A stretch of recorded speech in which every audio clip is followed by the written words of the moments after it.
friends, hello. Is my is something working? Tell me something. Hey, my headset's in the right place. Woof. It's been a week. It's been a week of bad tech, man. I'm over it. I'm over it. So yesterday, thank you to whoever pointed out in the chat that my autofocus had turned back on because OBS is now deciding to turn that on, even though I had it turned off for probably over a year. So hopefully that is correct. Yeah, no autofocusing. The light thing, I don't know how to fix that. I've been trying to fix that for years. I've never figured it out. But yeah, so sorry for the glitchiness in that Nemesis playthrough, but I do highly recommend people checking out at least the first part where I was talking to the awesome dudes over at Nemesis Games. Again, nothing to do with Nemesis, the board game. This is Nemesis Games. They make Uprising, the latest Game Found campaign that ends on Friday, and I'm just super hyped about that game. I really, really love it. My C920 that's a kind of Logitech camera that is not working again, so we have my old Acer camera, which is just, another way to see my beautiful face. So I think hopefully that will satisfy whatever cravings you have for that, which I hope isn't much, because that would probably say a lot of weird things about both of us. So I did push back my start time. Sorry about that. I got a lot going on. I am trying to pack for a big trip. And my wife and I are doing a big construction project, so my contractor and I had a meet for a while this morning. And then I had some tech things I was kind of working out. Thought I had them squared away yesterday. Apparently, it's just going to be a day-to-day thing. It's day-to-day. What's your prognosis? It's day-to-day. It's like, what's my relationship with my tech? It's complicated. It's my official Facebook status of my relationship here with OBS and my 3 cameras. But at least I hope you're enjoying this view, because I think that's going to be awesome for Too Many Bones. So I gained that camera, but apparently having 3 cameras at once is proving problematic. So we'll just go back to this view. So I think that is still a net serious upgrade, and I think that will make an awesome addition, especially for these Too Many Bones playthroughs. I'm going to turn my AC off. Time to shine. Thank you, Energy Star. Boom and boom, and that's cool. So I did have to push it back again. I really will try to not do that as much as I have been doing it.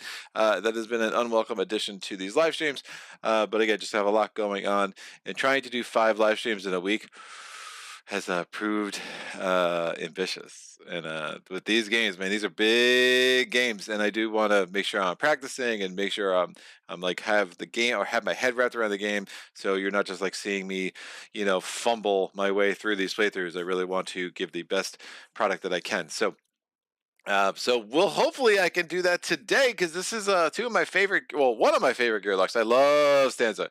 Like Patches, love Stanza. I love how she plays, love the puzzle that she presents. And we'll see. I have not actually gotten up to Lockgear yet, but I have read his mechanics. I get what's going on. I played a couple of days of an adventure yesterday that started to go south on me. So I was like, I'll end this here. I think I kind of get the gist, and it'll be a nice little, as close to a first impression playthrough as you're going to get from me, and I think there's something exciting about that. So Team Manticore is on holiday today. They know they won't be called upon. Yeah, the Manticores. Well, nope, there's no Boctite Betties, man. I'm sorry, no Manticores for you, Sagitt. We'll have to to correct that. I really do want to make a Team Manticore t-shirt, and get those up in my Teespring. But again, those are just things I keep pushing off. But I might try to come up with like a line of 10 products. I probably should do that before the holidays, but we'll see. And then we have Ed Peck says, howdy, sir, with the smiley face, which is clutch. Super, super clutch. So what do we got here? We have Lockgear. Lockgear has some interesting setup notes, but I'm going to take a quick break here because my nasal system is doing its daily revolt on me.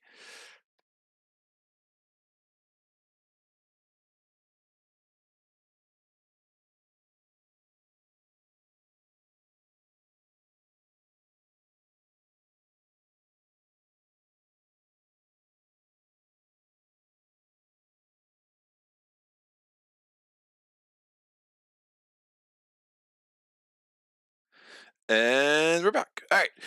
So Lockgear's got some stuff going on. He's pretty cool. This is the last of the Splice and Dice baddies. As I've said before, this was a review copy set of Splice and Dice. Will Chip Theory ever send me anything else? I don't know, but I'm really appreciative for Splice and Dice.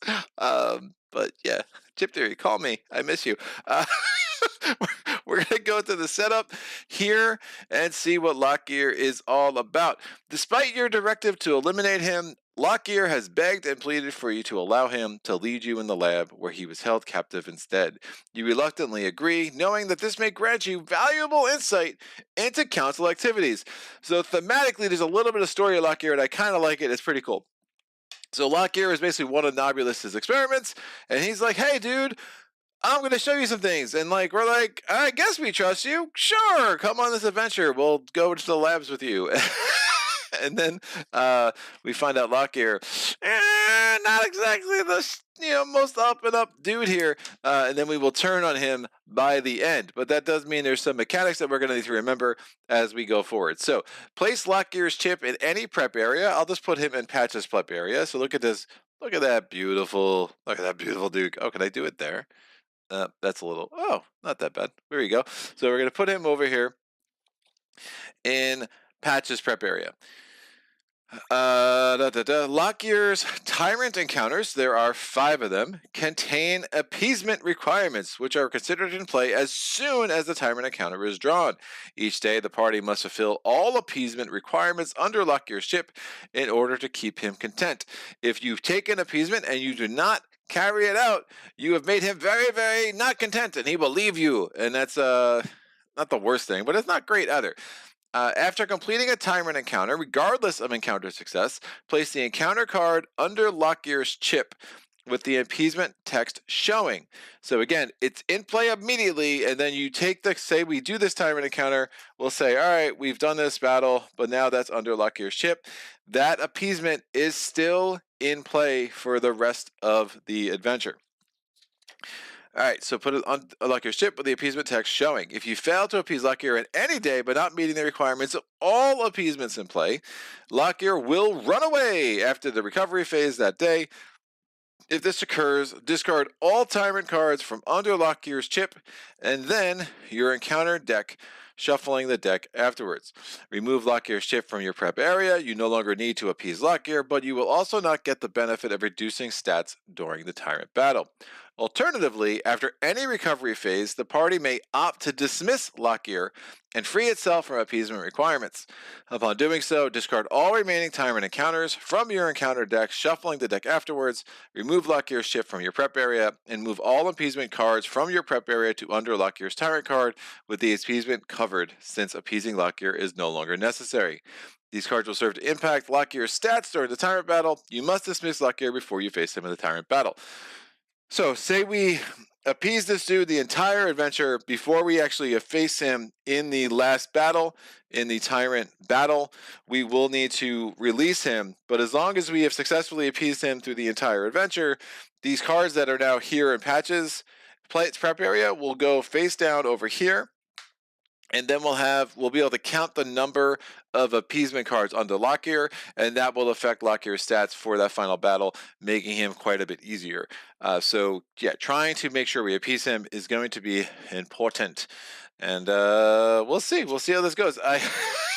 Again, I had a little bit of a rough go with this appeasement crap yesterday, but I like the flavor of it. I really think it's pretty cool. Again, Josh Wilgus, when he sent me Splice and Dice, the baddies are the best part of this expansion, and the Tyrants are, and they're just not played enough because people keep doing the build Tyrant stuff, which is awesome. And I really kind of agree with him. I really like these Tyrants. I think they're very, very creative. I think they're cool. I think they add a lot to the Too Many Bones experience. I'm going to try to move this over a wee bit more. All right, so what are we going to do? I'm going to put this setup card. I'll just keep it down here. We don't need it in play. It's a 10-day battle. We need 8 progress points before we can face off against Lockgear. And what we're going to do is since we have 3 special days, day 1, day 2, and day 3, I will shuffle the encounters, the non-solo encounters, and we're going to take off we're going to take out 7 of them. So it's 10 minus 3. That's 7 people. That's how that math works. So shuffling these, going to go 1, 2, 3, 4, 5, 6, and 7. We're going to take the 5 Tyrant encounters, and then we have our special day 1, day 2, and day 3. Now, I know many of us are super sad about the Help Amacus Victorum Kickstarter being delayed. I was very much looking forward to having a variety of day 1s and day 2s and day 3s. And that is not happening right now. I could do the Ace and the Troll special encounter, but I feel like this making it 50% that I'm going to get it is probably not the greatest balancing thing there. So I left my Ace and the Troll special encounter in with my undertow stuff. What I do have here are all the baddies for the base game. They are shuffled, but I'll just quickly shuffle them one more time. And I have these Splice and Dice baddies. I do not include my undertow baddies when I play the base game. I just kind of like keeping the experience a little bit separate. That is my preference, but you know, I might change that once I have Unbreakable and storage becomes storing it the way I do now is going to have to change. And no, I do not have the Trove Loot. Trove's chest. And no, I don't really have any intention of buying the Trove chest. So that's a thing, man. I mean, trust me, I'm a little jealous of the people who own it. It looks awesome. It is just not, I do not have a Calyx. It would not really work that well for my shelves.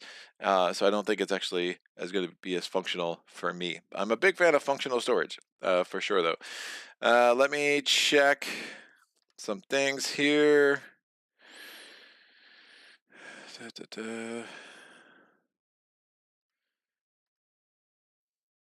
All right, so nothing in the chat at this point. We got some peeps. I mean, nothing since the howdy. I make sure I'm not missing anything. I get nervous when I don't hear from y'all in a couple of minutes. I'm like, I've definitely had a number of streams where I talked for like 20 minutes, like, why is the chat so quiet? And then I went in and I was like, oh, there's the chat. It just wasn't coming through on my side with the way the pop-out windows work and everything. It's all very complicated, people. This content creation stuff.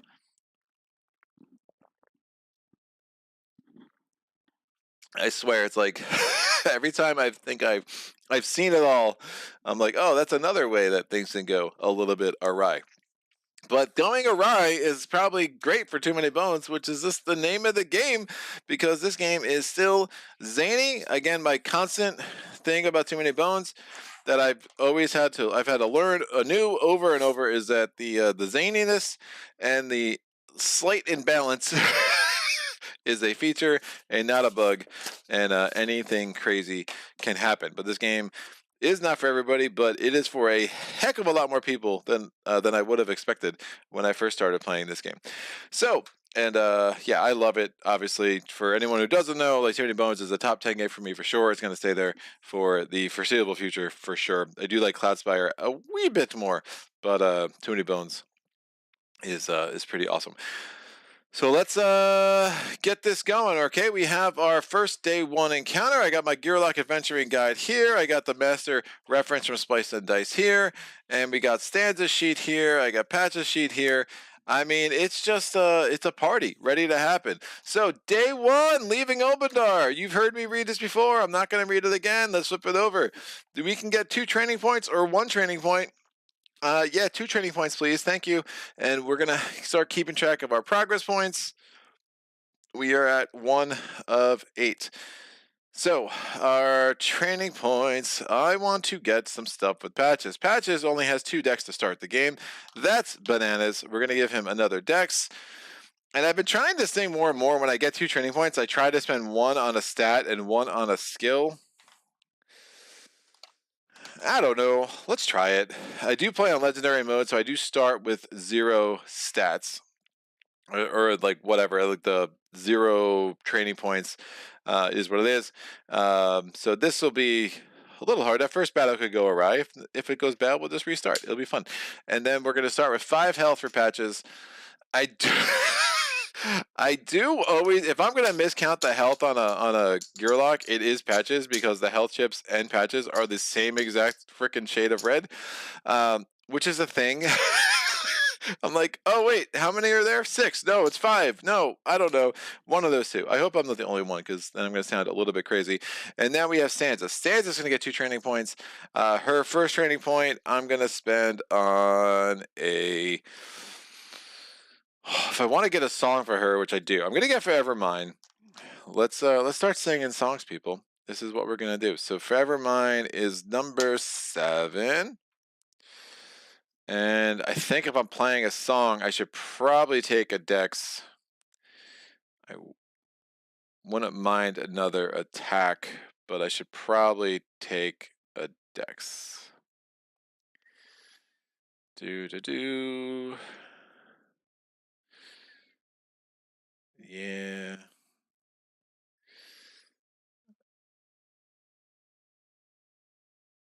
Yeah, we'll take a 4 Dex is a lot. Yeah, I'll take it. I'll take it. I mean, I want. Do I take the attack? Let me take the attack. Actually, I'm gonna train for an attack, yo. Let's make this happen. Rolling, booyah. So we have 2 attack here. I think that having the 2 could be helpful if somebody has thick skin or something like that. The good thing about going as Lockgear is Lockgear does not have Goblin-type baddies. Goblin-type baddies can be very bad against Stanza with her trying to keep her songs running.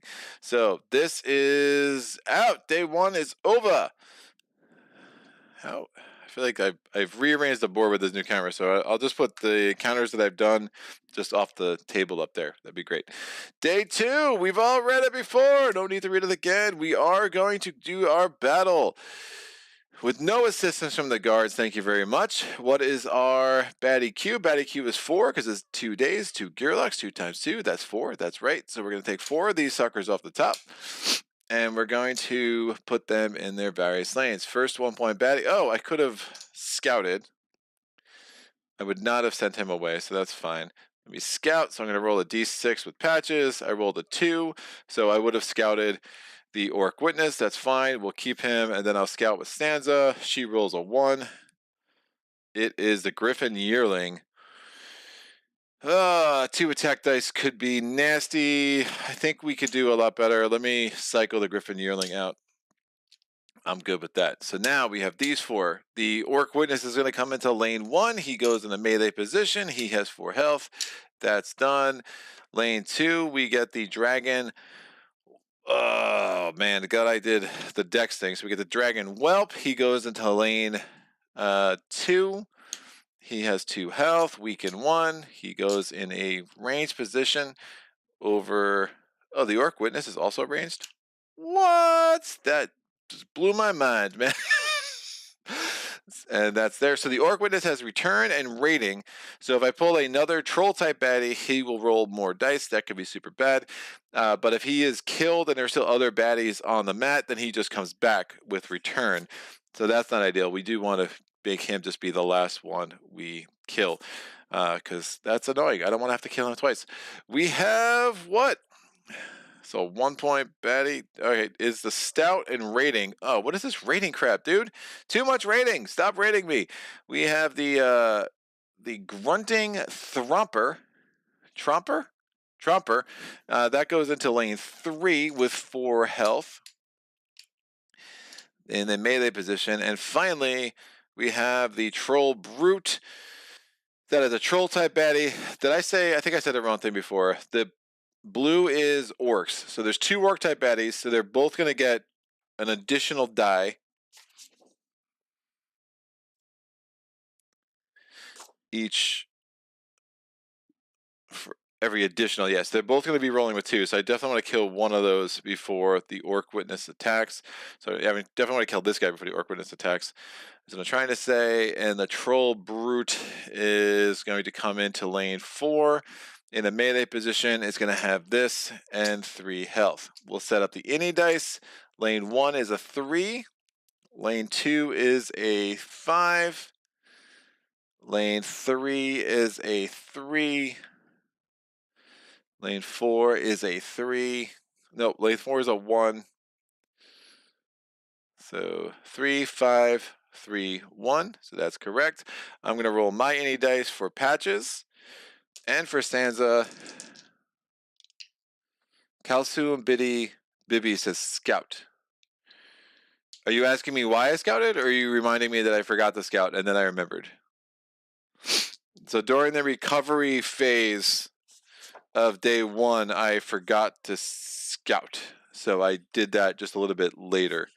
I did that at the beginning of day 2. Again, I'm not sure if you're asking me why I scouted or if you're reminding me. I assume you're reminding me, and I eventually remembered. So I appreciate it. All right, rolling these 3 dice. My Luitar die gives me a focus of a 4. So that means I would have no problem playing Forevermind for the entirety of this battle. We have a 5-4 Stanza, so she's going to go first, and then Patches rolled a 3. I was reminding you. You did it. Excellent. Thank you, sir. I appreciate the reminder. Stanza is going to have 5 health. She is going to go here. I could choose. I really want to kill that dude, which should be doable with my current situation. So I'm going to put Stanza right there, and then we put Patches. Oh, that dragon is no good. I'll put Patches here. That dragon whelp could be. He rolls 2 dice too. Wolf. With the weekend.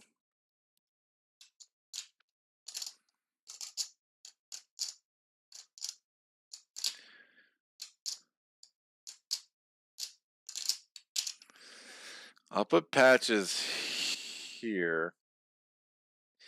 Stanza only has 3 decks. Patches only has 1. This could get a little ugly. He's rolling 2 dice. That's a nasty 1-point baddie, man. Woof. Alright, well. With rating, again, when you're taking a turn for the baddies, you get to control all of their stuff.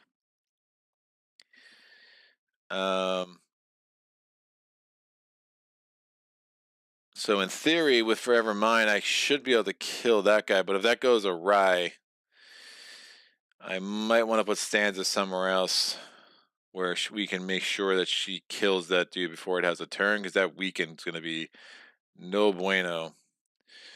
But I also don't like the idea. Well, Patches goes first.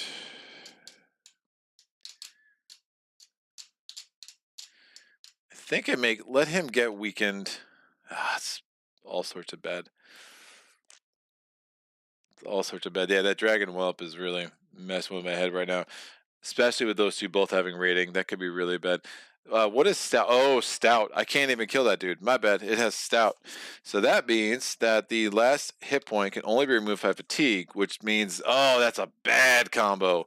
Woof. Yeah, Splice and Dice baddie showing up in a big way. So this guy can't get removed until fatigue. So that means I'm gonna want to kill him just to get rid of that stupid rating with his little ranged. Oh, that's special. All right, so that does mean I really need to prioritize killing him. Excellent. And by excellent, I mean woof. All right, I'm gonna go here, and I'll put Patches over. That guy's thick skin. This can be hard for Patches to take care of. I will put Patches over here. That way, this guy, the Orc Witness, will attack Stanza, and then the Groundling Tromper will attack Patches. If that should play out okay. So Stanza is going to start a song that takes up 1 of her focus and 1 of her decks. Again, her decks is only 3.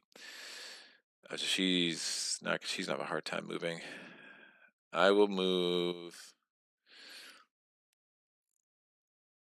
I'll keep her over here. That's fine. So her dex is only 3, but she's going to start her song. So we start this at the first part of the song, and now she can take a turn for a 1-point baddie. I'm going to use the Orc Witness to attack the Dragon Whelp. The Orc Witness is a case it goes bad. I will have to go here. She's going to attack the Dragon Whelp, rolling 2 dice because of rating. So you have the option to use all skills when you take a turn for one of the baddies. So rolling 2 dice against the Dragon Whelp. Oh, bones, bones. This is how the game starts for me. Oh, that's an awful roll. I've done 0 damage to the whelp.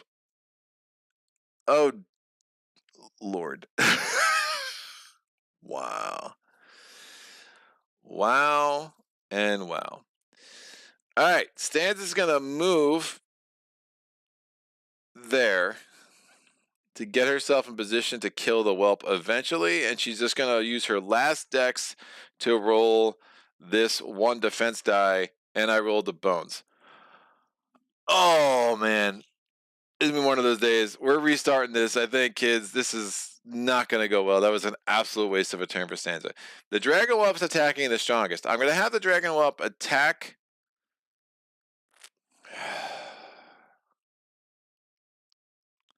Stanza.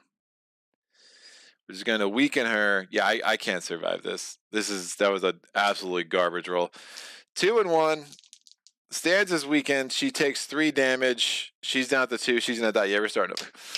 That was a fun game. I can't win this. That was really bad. I had what I needed to make it work. That was a bad combination of baddies. I can't even play it out. She's gonna die because she's getting attacked by the Orc Witness. I can't kill that one because of Stout. And we're just redoing this. Welcome to solo playthroughs. All right, we're gonna go back to day 2. I'm just gonna rearrange these baddies, pretend that never happened. Yes. Again, the imbalance is a feature, not a bug. Sometimes, man. Sometimes. That was just... You can't roll bones with 3 attack dice. Or bones with 2 attack dice and then a bones with a defense die. And expect to do well with 3 baddies. 3 1-point baddies, all rolling 1 dice each. That was rough. So, we're going to do day 1. We did it. We're going to go to the end of day 1. I'm going to... Wow.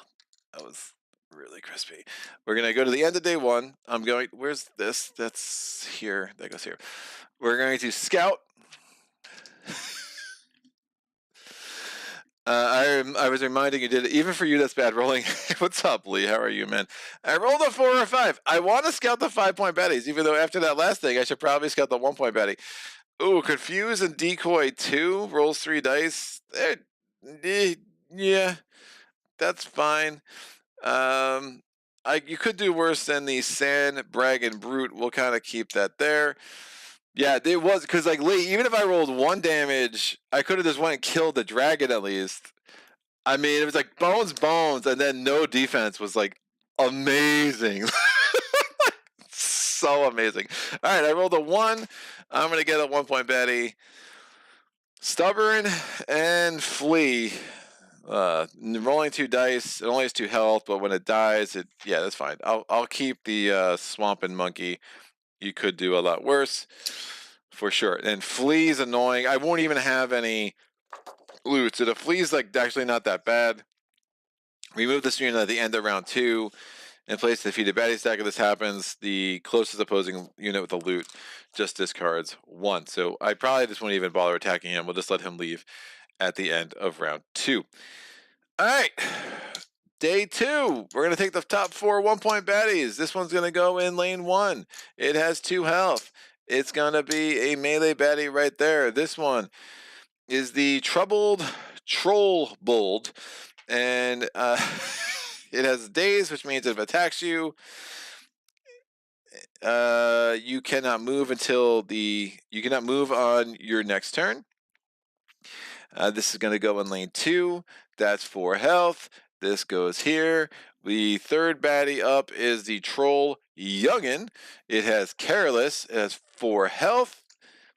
It goes in lane 3 in the melee position. And finally, we have the Kobold Tracker. Kobold Tracker has 2 health. Goes on lane 4. It has Hardy. It can only lose 1 damage a turn, but is fine with Stanza because she has ways around that, assuming I stop rolling bones. Just Just one time. One time! Just give me something that's not a bone. Alright, we're going to set up the any dice. The Cobalt Tracker has a 6. The Troll Youngin has a 3. The Swampkin Monkey has a 4. And the Troubled Troll Bold has a 3. And that is in lane 2, so we'll go right there. We're rolling these 3 dice. Booyah! We have a 4, a 3, and a 3. So Patches is going to be on the 3 machine right now. Patches' any die has 4 3s and 2 4s, so it's not shocking I'm rolling 3s with him. Stanza's any die is a wee bit better. It is a 2 3 4 4 4 5. So the 2 is pretty gross, but you know, we hopefully can make that work. And I rolled a 3 for focus, which is all I need for my one song. We're putting Stanza there. We're putting Patches. Patches is going to get attacked by the Swampkin Monkey. That's a thing. That's for sure going to happen. We'll put Patches over here, I think. Sure, why not? It is the Cobalt Tracker's turn. The Cobalt Tracker has Compound. It's rolling 1 die. It's going to attack the weakest baddie. I will have it attack Patches because Patches has ways to heal. So rolling 1 die against Patches because it's Compound and it's in the first round. So that's 1 damage to Patches. Done. We go to Stanza's turn. Stanza's going to start Forever Young. Forever Mine. For something. Oh. That could work. I didn't even see that. Yeah, we're going to do a 1-point baddie's turn. So I'm going to control the Swampkin Monkey. And we're going to roll 2 dice against the Cobalt Tracker. 2 damage. That's only 1 because of Hardy. Now, that is not my turn. That was the monkey's turn. Now, on Stanza's turn, she has 2 decks left. She's going to move. She's going to roll 1 die and hopefully kill the Tracker. We did. Tracker is out. Now, the monkey's going to attack me, but I think that's worth it. I should be able to survive an attack from the monkey and attack from the Troubled Troll Bolt, which is just a mouthful. Say it 10 times fast. Troubled Troll Bolt. Troubled. No, don't even try. All right, we're going to go to the turn of the monkey. The monkey's going to move 1. It's going to attack with 2 dice. It does 2 damage to Stanza. Stanza's down to 3. We're going to go to Patches' turn. Patches is going to heal himself 1 at the beginning of his turn, so he's back up to 5. And now Patches has 3 decks. Yeah, I guess we'll try to take on this guy's 4 health. He doesn't have a shield up yet. Let's attack him while we can. We have 1 attack and we have 1 defense. And I can heal a gearloc for stuff. Yeah, I'll roll this now because I have the decks, and let's make sure Stanza doesn't die. So rolling these 3 dice. 3 health to Stanza. She maxes out at 5. I will take that. We bones out on our defense die, which is fine, and 1 damage to this dude. He does not have thick skin or hardy or anything that would affect, or hardy wouldn't matter. He does not have thick skin. So at least he's down to 1. The Troubled Troll Bolt is rolling a attack and a defense. We're going to daze Stanza. The daze symbol. Oh, that. I just dropped the defense die. Oh, there it is. Come back. Great. Whew. The daze symbol. There's like the daze and then there's a confuse. The daze symbol is what? Is that one. I definitely would have done the confused one. All right, so she is dazed. So Stanza can't move next turn. Stop it. Don't even try. So attacking Stanza, she does not have a shield up, right? She didn't have enough decks to roll an attack and a shield. 2 damage to Stanza. I am very glad I gave the med kit to her. And then this bones, so nothing there. All right, and then finally we go to the Troll Youngin. Troll Youngin's rolling an attack and defense, attacking Patches. 1 damage and 2 shield. Of course.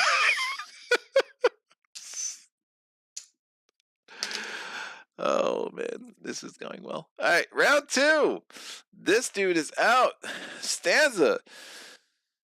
What am I going to do? Stanza, I'm a little worried about the future of her health. I'm not gonna lie.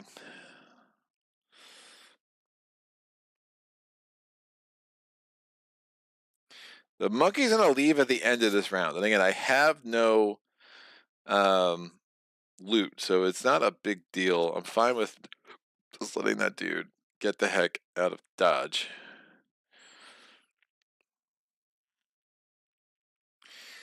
I'm worried he's going to kill me on the way, but then Patches could finish this off pretty strong.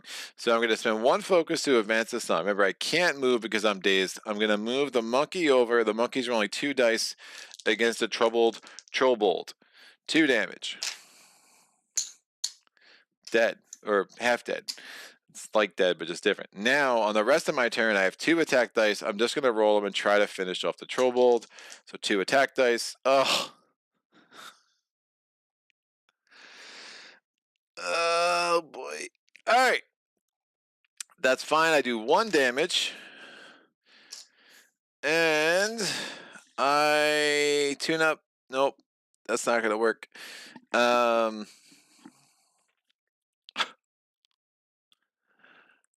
I rolled the 1. That bones is useless. I definitely am not going to survive this, I don't think, as Stanza, but that's fine. I should have enough left to win it as Patches. We go to the monkey's turn. Monkey's going to come back, punch me in the face. That is 2 damage. Stanza's down to 1 health. She also does lose this dazed marker. And then finally, it's Patches' turn. Patches is going to get a health back. He has 3 decks.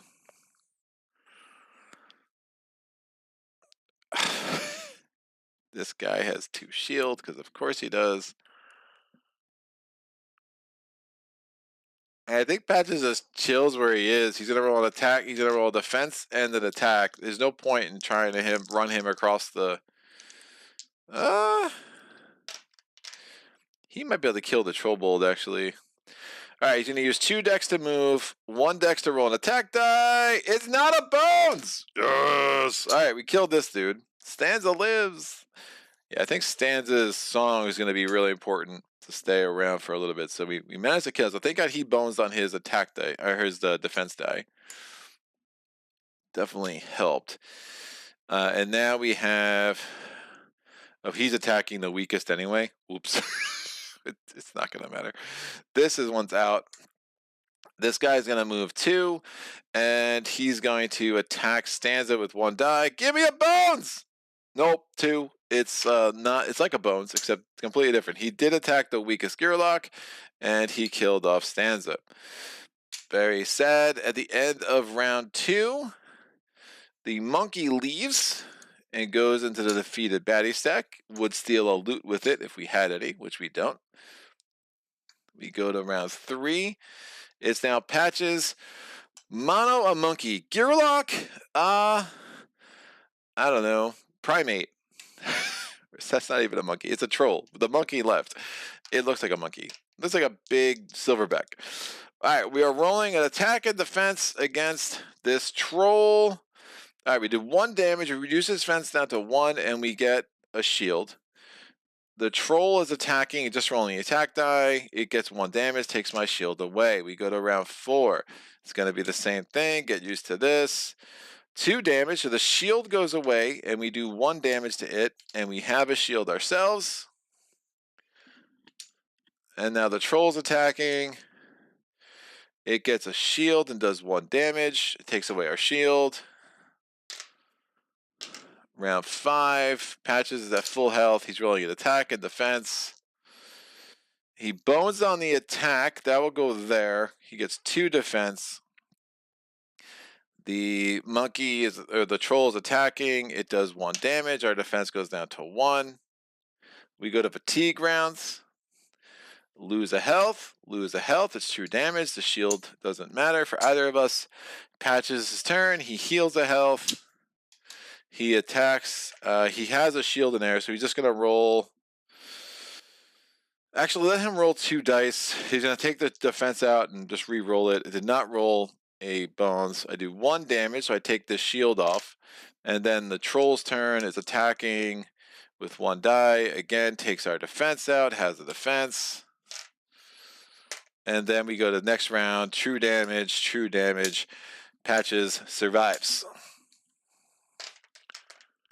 with 4 health. Dude is out. Patches is over here. This comes out. This comes out. We'll put it back there. These come out. Dead. All right, put this back at round 1. And now we get our rewards. We're going to get a loot. I never shuffled the loot. Jester, howdy guys. Sean Gillett, that's what makes this game so cool. You can take it early, never a short easy ramp up. Yeah, it's especially when you're playing on Legendary. I mean, I've had some really interesting conversations over the months about Legendary, and Lee, I think, has been a big part of those conversations. And like, you know, there's drawbacks to it for sure. One of the things I like about it though is that it makes the early game really tight and never a sure thing. And while still keeping the end game interesting and preventing you from getting a super power spike. But then you get into the metagame questions of like, you know, stats versus skills, and skills are more fun, but stats are probably more effective. And, you know, how do you want to play this game for sure? Are we starting over early? Yeah, we are. John Landy, I'm considering getting Splice and Dice. What does it add to the game? I mainly play 3 or 4 players, which is quite easy. How does Splice and Dice make it more difficult? Thank you for your answer if you have the time. Yeah, John, I love Splice and Dice. And again, that was a review copy sent to me, so I did not have to spend my money on it, right? So I think that is an important thing to always say. I'm sorry if I say it too much. I just want to make sure that, you know, it is what it is. But I think the baddies are great. I think they're on average harder, except some of them are not, but I think on average harder. They add some really interesting skills to the baddies. I think the tyrants are awesome. I think they're very well designed and give you a lot more variety.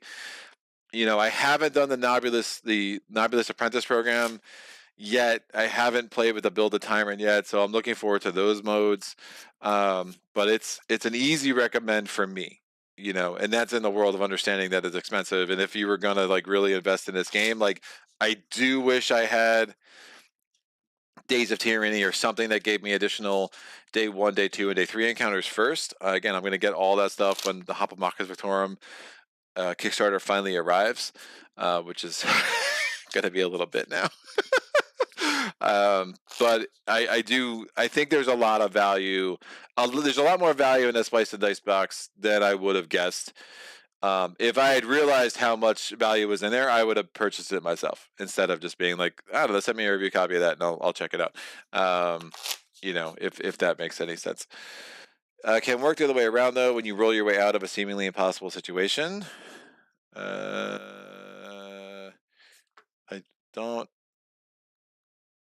I'm not sure what that was a response to, but yeah, definitely there are times where it's really, you know, you're like, I'm going to lose, and it's like sometimes it magically works. Oh, the balance stuff. Oh yeah. That makes sense. That's smart. You know what? First time catching you live. Love discussion of games on your channel. Thank you. Ionut. Sorry if I'm pronouncing that wrong. A key feature of Splice and Dice is to create a tyrant where you can end up with a really nice combination of skills for a tyrant. Splice and Dice create more difficult baddies. Splice and Dice doesn't create baddies. It does create tyrants, but it does have. There's like 21 baddies that come with it, and there are a lot of dual class baddies. So a lot of the Splice and Dice baddies have more than one type. So which means that you end up throwing most of them in like every game. I think there's only 3 baddie types for Lockgear, and but I'm going to give another progress point here. There's only 3 baddie types for Lockgear, and all but 3 of the baddies in Splice and Dice are in this game. Right, yeah, the Swampin Monkey, yeah, so yeah, here's what you said. So the Swampkin Monkey is a Swamp type baddie and a Beast type baddie, and then the Troubled Troll Bold is a Scales type baddie and a Troll type baddie. You know, and they're both in there. I mean, the Swampkin Monkey, that flea thing, I mean, that was introduced in River in Undertow. I don't love the flea thing, I think it's a little cheesy, but I'm happy to take advantage of it in that that situation. But the daze is interesting, the confuse is interesting, the stout is really interesting, the decoy. I mean, there's a lot of stench, there's a lot of extra keywords that really do add to the gameplay for sure. John Letty said, thanks. Brian says, hi, Greg. Great to see more Too Many Bones. I recently played four-handed Undertow and did not have a single raft encounter. We beat Nobulous. We had Gilly, Dart, Stanza, and Duster. Yeah, I have not played more than 2 yet. I do need to try it at some point. But I've just played 2. It's always been me and a friend or me solo. I still love the game True Solo a lot. Like when I get all the new gearlocs, I will indeed, and all the new encounters. Please. I'm looking forward to really exploring all those True Solo again, and then kind of get back to some two-handed play. I do think the game is better at 2. It's especially the way they designed the Tyrant encounters. The party of one ignores this stuff. I wish was different. It's just it's too stark of a difference. I wish it was like party of one does only half, right? I just think there were ways they could have made it better without totally like nerfing some of the Tyrants to the extent that they do. But that's just me. All right, we are going to get a loot each. The loot for patches is a Fortunate Discovery. That's probably more important for patches. Yeah, we'll do that. We're going to give him his Poison Dart. And the loot for Stanza is the utility parts. On your turn, unexhaust any one die. May include a fellow Gearloc die. That could be super nice. Yeah, with Medkit especially. Medkit will go back here. Speaking of that, we are going to scout with Patches. Patches has 4 health. His max is 5. Again, he's going to heal 1 at the start of his turn. So we can gamble a little bit there. Scouting. Roll the 6. I'm going to make that a 4 or a 5. And what do we get? Oh, no, thank you. It is the Griffin Howler. The die flight signal 1, 3 dice. Go far, far away. I don't need your kind in my game. Now we are going to get our 2 progress points. Stanza, obviously her recovery option is she's going to heal. I am going to get, especially with all of these trolls and thick skin and all this other garbage, I'm going to get toxins. And I'm going to first try to upgrade his attack. It's a successful training. And that will be good. So 2 attack now, and then let's get some toxins. Stanza needs to take a dex, and I will take Axe Blade. I always go back and forth between Axe Blade or Under the Old Self-Free. I just really like Axe Blade. It's a thing. That's fine. We're going to go to day 3, the day 3 encounter. We've all seen it. Not going to read it. Bing. I'm going to do option 1. So that's going to give me 2 more progress points. So we're up to 4. We need 8 total. And we're going to get 1 more training point. And we have to roll. So Patches is going to roll. If I roll 3, 4, 6, we're good. 3, 4, 5, or 6, or 3 through 6. I tried to say both of those at the same time. Wasn't very effective. We're good, so we're good there. Rolling for Stanza, it's a 6. It was more a 6 than a 2, so I'm going to... It was leaning a little bit, but not enough to reroll. So we're good there. I'm going to get 1 more training point for each. I will take stats. I think...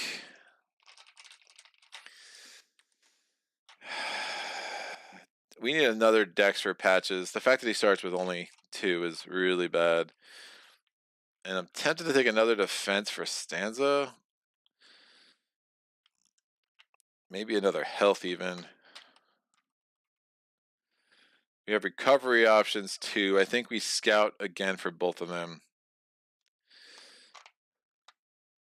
2, 1. Do I up her dex? Yeah, let me up her dex. It's fine. Get it up to a 5. She needs a lot of dex, especially if we get a weakened baddie. Woof. Could be super bad. All right, we go to day 4. So day 4, again, I don't shuffle the encounter deck first. I think it's silly because it's so small, and I never feel like I get a good shuffle. So especially with the different colors of encounters. So we have 7 regular encounters. We have 5 Tyrant encounters. I'm going to get my D12. Where are you, sir? Here it is. So rolling a d12. I rolled a 3, so it's going to be a regular encounter, no tyrant encounter.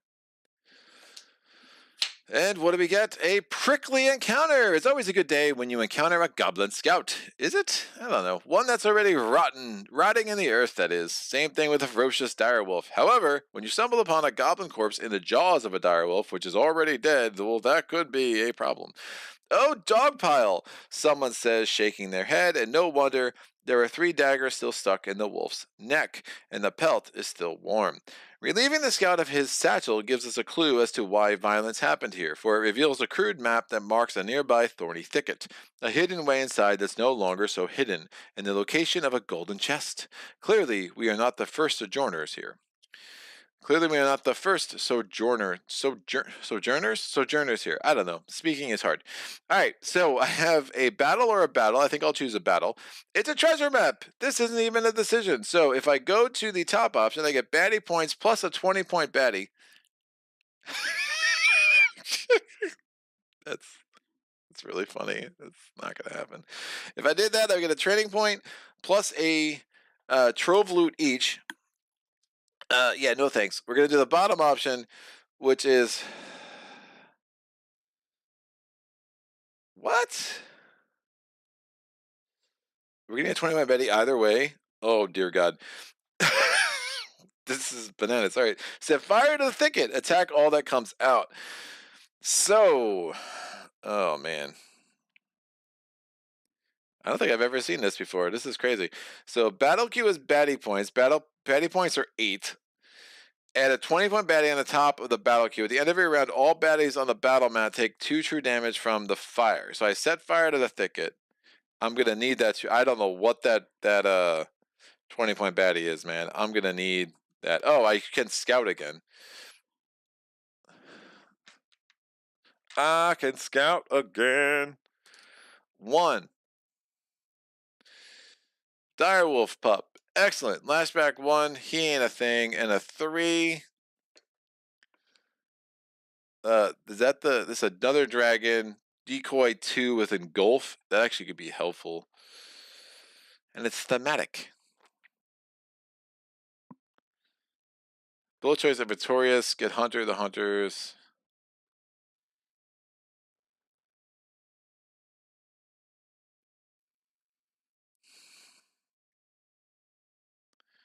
At the end of every round. I mean, I'm tempted to do encounter 1, but I really don't love the trove loot that much. But 2 true damage, I mean, that's a lot, dude. That's it seems like a lot of true damage being done. What's the 5-pointer? Confuse decoy 2. I don't love the decoy 2, but I don't love it. He's attacking me with 3 dice. And I don't love I have a 20-point baddie to deal with. Woof.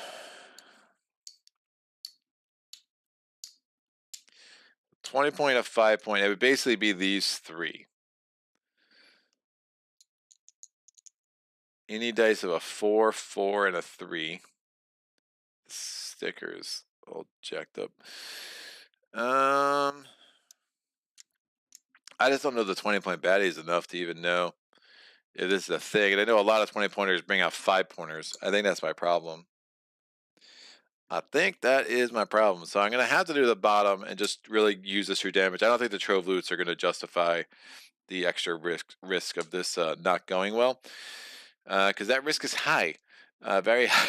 Very, very high.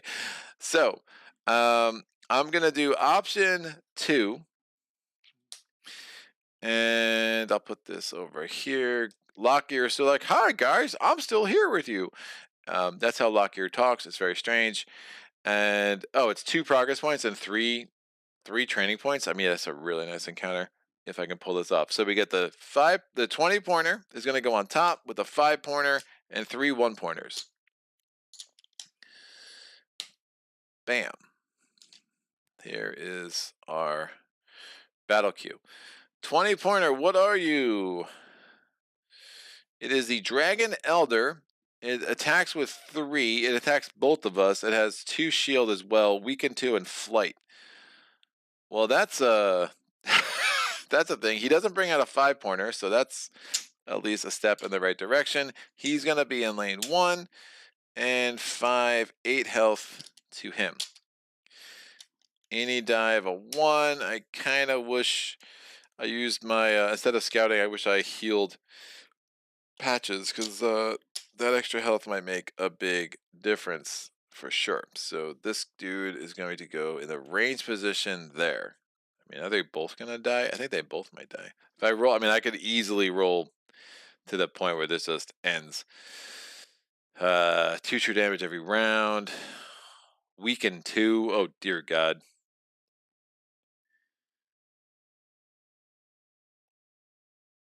Yeah, about that. Gotta be kidding me, dude. Yeah, this is gonna end poorly. We got the 5-pointer here. He's melee. In lane 2, he has 5 health. This is going to end poorly. We have the direwolf pup, comes in lane 3, has 3 health. And we have the dragon firecaster. He comes off in lane 4 with 1 health. Any dice, firecaster is a 4. The wolf pup is a 3. The dragon, the king of the dragons is a 5. And the sandbragon brute is a 4. And that's in lane 2, so it's in front of the firecaster. Rolling these dice. So a 4 puts me there. Another 4, that's helpful. And the that die is a 3. The decoy's gross.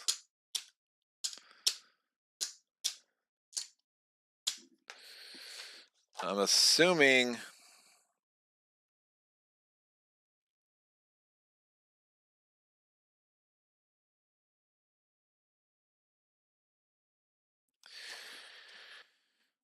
the decoy will not suffer true damage.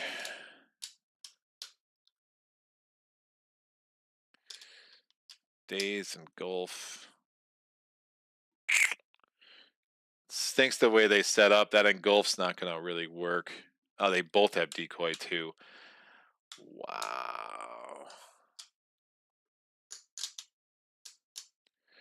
That's a problem. All right, I'm going to put Stanza. Oh, the weekend is so bad. I'm going to put Stanza here.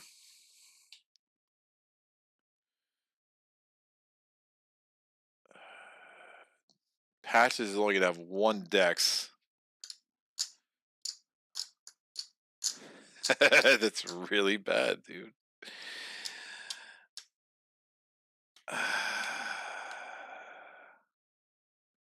Oh, and I can't even attack that dude. I can't target him because he's going to have flight.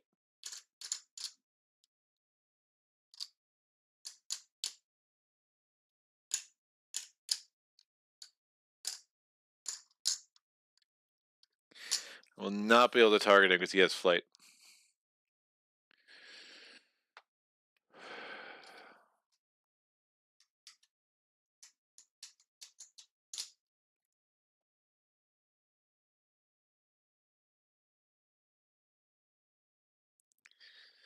That's firing is the weakest.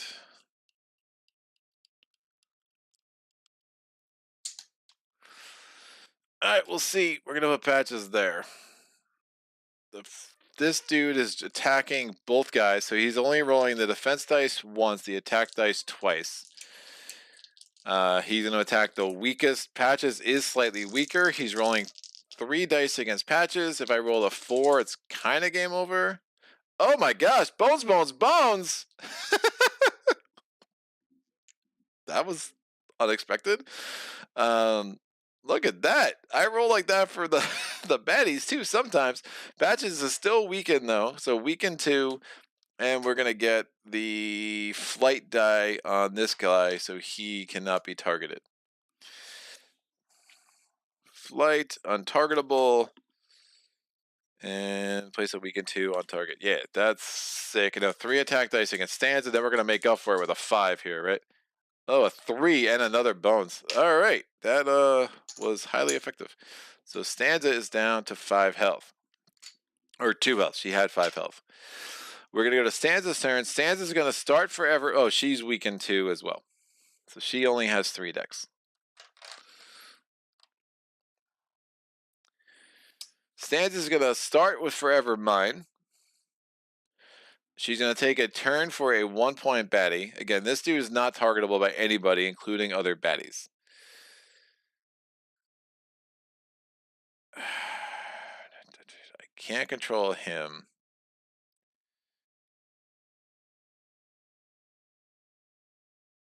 Actually, Patches should have started here because I know I'm gonna have to take the turn for that dude. Just by, or if I took the turn for that, I needed someplace. Yeah, I need to take the turn for that dude. I can't do the engulf without hurting either of us, and we just don't have enough health for that. So I'll do the lashback.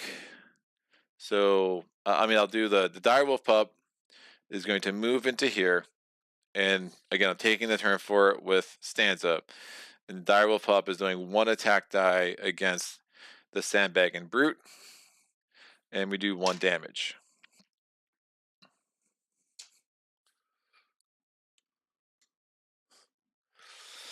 Liquid life I can use on any baddie. I have 2 more decks with Stanza, and I think she's gonna roll the axe blade and 1 attack die. I really want to kill that dude with that attack 3. I think that's the only way I have a chance to maybe pull this off. So Stanza's rolling 1 attack die and her axe blade. Very bad. So 1 damage.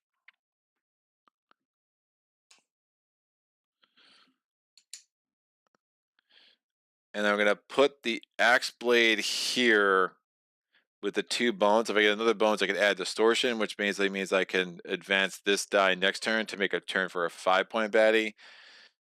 Or at least I can take 2 turns for the other baddies. I really don't want him attacking me for 3 dice. That would be super bad. So that was rough. Patches has 2 decks, so weaken 2 comes off. Patches has 2 decks. Patches is going to roll the med kit to try to. He's going to take a health at the start. He's going to roll the med kit to try to heal Stanza, which may be a fool's errand. Oh, that bones with the axe blade was not good. I roll really good, guys. Really good. All right, and we're gonna roll liquid life against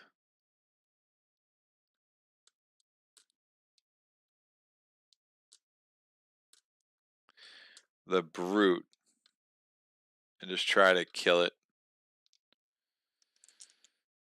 All right. Not gonna kill it, but I give 3 health to Stanza, but she's gonna not survive. Yeah, she's very much not gonna survive. That axe blade roll was awful.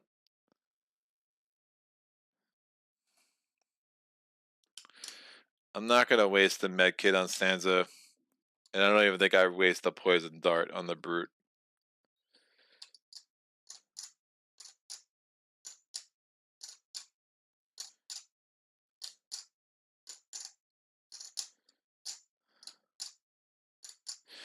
Yeah, Stanza's not going to survive this.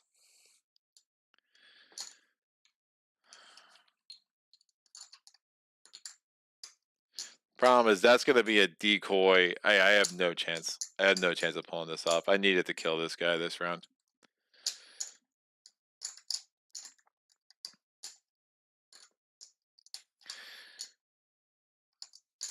Because he's going to have a decoy out. We're just not going to be able to do it. Alright, let me put the liquid life, the poison dart back. Stanza's just not going to live to see the rest of this. And we'll go to the Sandbagger Brute's turn. Sandbagger Brute's rolling 3 attack dice and 1 defense die. There's the defense die. Stanza's out. So it's a really rough encounter, man. We're gonna do the turn for. That was the brute. We're doing the turn for the Firecaster. He's gonna have to attack. Oh, that's bad. I think Patches is out too.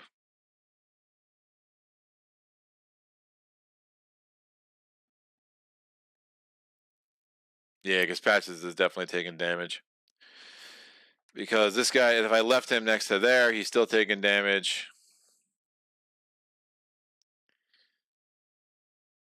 Yeah, I needed that guy to die. So he'll attack Patches. Patches is no longer weakened. We'll be back weakened. So attacking Patches, bones. So that's helpful. And then we go to the Wolf Pup is rolling 1 die against Patches. 1 damage. We go to round 2. Stanza's out. This dude is attacking Patches with 2 attack dice. Oh, 3 attack dice. I'm sorry. It's only 2 damage. So Patches is down to 2 health. Oh, at the end of the round, everyone took 2 damage. So this is out. Which means this would have come on. It is a Troll Brute. Troll Brute's going to go in the melee position in lane 4. The Dire Wolf takes 2 damage. This guy took 2 damage. And this guy took 2 true damage. Right, that's the end of the round effect. Yeah, and then at the beginning of the next round is when the Troll Brute came in. When this guy leaves, it puts a decoy on the board. The decoy 2, I can't attack anything except for this. That's out.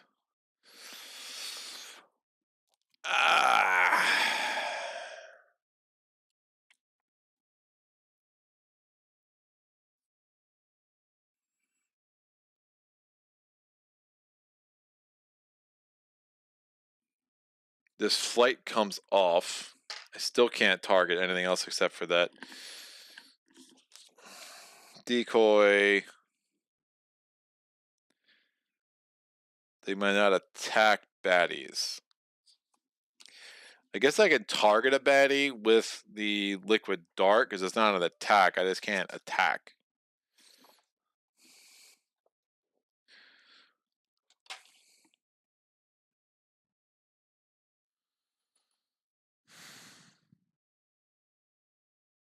Yeah, just even one more damage to that guy with Stanza would have really helped because then I could have, with my move too, because I'm weakened again. I'm going to heal a thing at the beginning of Patches' turn. But now what am I going to do? Like, I can't. I guess I can roll the med kit into health.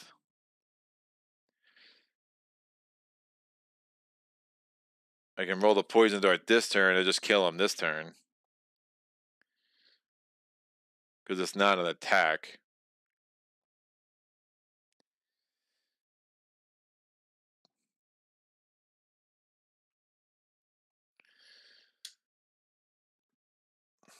Poison dart.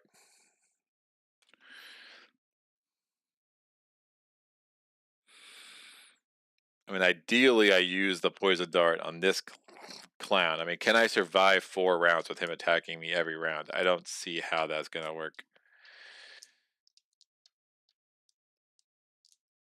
I'm going to get attacked 1 there, 1 there. So I'm taking 5 attack dice a round. Healing 1. That doesn't seem... realistic.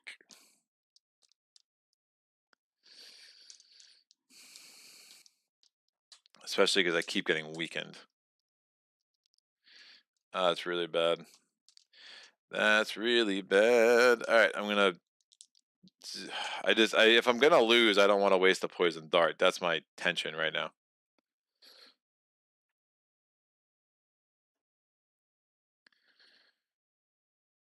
There is no point.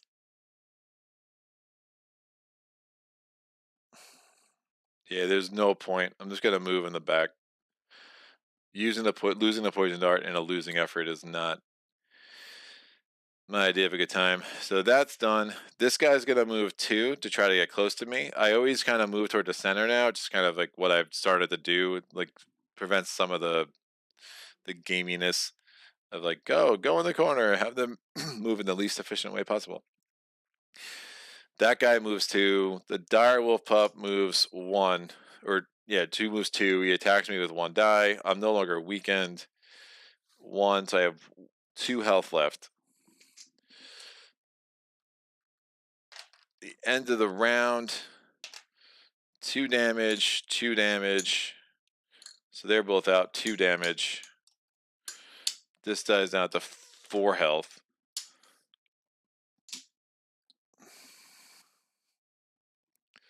Bam, bam. Oh, decoy 2 again. So now I have 2 decoys on the table.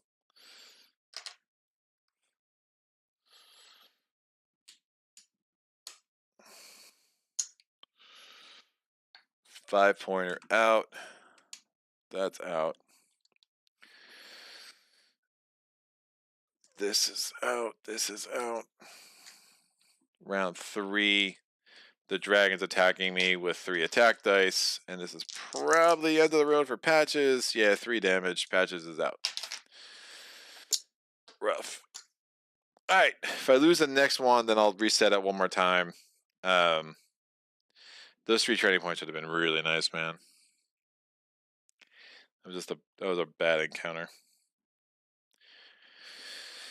I don't know how you can face off against a 20-point baddie on day 2. I don't think there's a single 20-point baddie that would have been good for me. So the 20-point baddie that survived goes to the end of the stack. The 1-point baddie that survived goes to the bottom of the stack.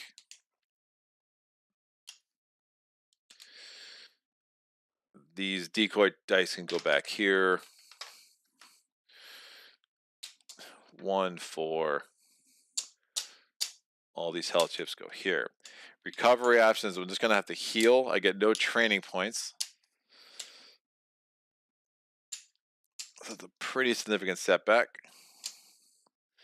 5 health, 5 health. This comes out, goes here. This comes out and goes here. So we go to the next encounter.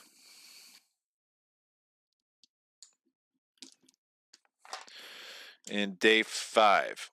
I'm going to roll. I have... That was a fail.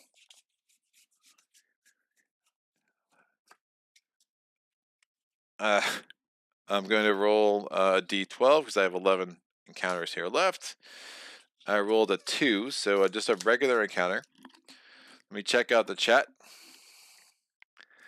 Did you also get Burn Cycle? Any plans to play it on the channel? Says Ironute. I did not get Burn Cycle. It's fine. I played it 3 times. Kind of left wanting a little bit more, but I think it's probably one of those games that, you know, I think a lot of chip theory games, the more you play, the more you appreciate them. So I would need to play it more, I think. I think, again, I've quoted her before, Liz Davidson, Beyond Solitaire. She did a review of Burn Cycle where she's like, she thinks it's good, but not, you know, at the level of greatness that Cloudspire and Too Many Bones are. And I think I agree with that assessment, although I think she gave it a lot more time than I did. Again, I did not back it. It never really grabbed me. I mean, I think part of the challenge of designing stealth into a board game. Really, the only game that I really liked the stealth feel, where I felt like I was really trying to hide and maneuver around without getting noticed too much, was Resident Evil 3 by Steamforged. I think any other attempt and that was a review copy sent to me as well, just to be clear. I think any other attempt at stealth has always kind of felt a little bit underwhelming, and Burn Cycle definitely falls into that category for me. Patson says an interesting combination as both are great support gearlocs. At least it was quick, but not built up enough to have a shot. It happens. Is there a base encounter? Only 18 plays in. Not sure I've seen this encounter before. Yeah, I think it is a base encounter, and I don't think I've seen it before either. So that I can remember, says John. Brian says I have not seen this one either. It could be Splice and Dice. No, base set, General 22. Yeah, base set, kids. So, hey, Greg, nice win yesterday. Says Adam, thank you, sir. That was ridiculous. And Pavel definitely gets a lot of credit. Give me, I went back and watched the first like 20 minutes again of like the game, and I was like, oh yeah, Pavel was super helpful in the strategy tips. By all accounts, he is the greatest uprising player in the world. So I mean, which is funny. Is like a lot of times designers aren't very good at their own games, and they'll even tell you that. And Pavel's just very, very good at that game. Rocket Magnet is based at General 22. I should have read that without looking. Thank you, Lee. Brian, thanks, Rocket Magnet. Brian, question: as true damage hit end of round, would the battle queue trigger end of next round? Timing question. I think the battle queue happens is it the end of the round or the beginning of the round? And that's actually a really good question. I thought battle queue in battle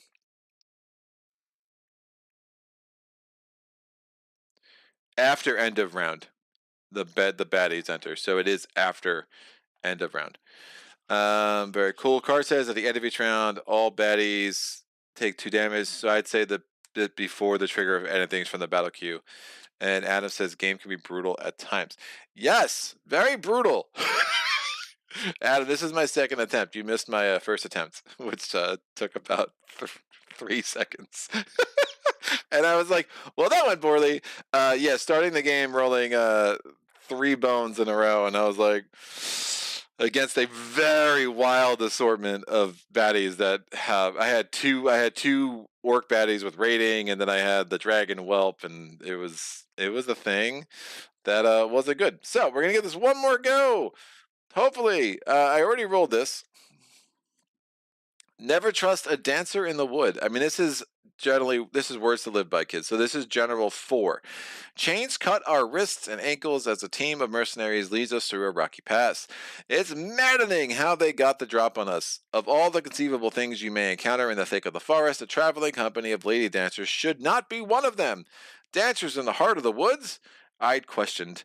And sporting long beards as well. Okay. Apparently, some of our party were less surprised by this prospect, and we proceeded to let our guard down. What's done is done. We'd best find a way out of these chains and make a break for it, or else somehow subdue our captors before we are taken further off course. We can battle or battle. We can attempt an escape, press that in, then force the spring, but wait for my count 1, 2 now. Baddie points. Your party's ankle shackles are locked. 3L, 4T, 5F, 2T. Each gearloc will perform a lockpick attempt. Locks opened by 1 gearloc stay unlocked for the next. If your party opens enough locks to equal your party size, gain surprise for this battle. Otherwise, each gearloc in your party removes 2 hit points and must select the other choice. The other choice is beat them with our hands behind our back. Baddie points. Party must ignore their attack stat value for this battle. What? That's not a thing, dude. Oh, dear God. I cannot ignore my attack stat value. Die value. Oh. Die, so it'd be back at attack 1. I mean, it's better, but still not good. Woof. No, I would like to have attack 2. Thank you very much. So we're doing lockpicking attempts. I'm going to do a lockpicking attempt with patches. The first lockpicking attempt each day you do, if you don't open a single lock, you get to redo it. So my understanding of that, so if you do a lockpicking attempt during your encounter, you could do that then. But then if I had like a trove loot, I would not be able to again repeat that part. So it's if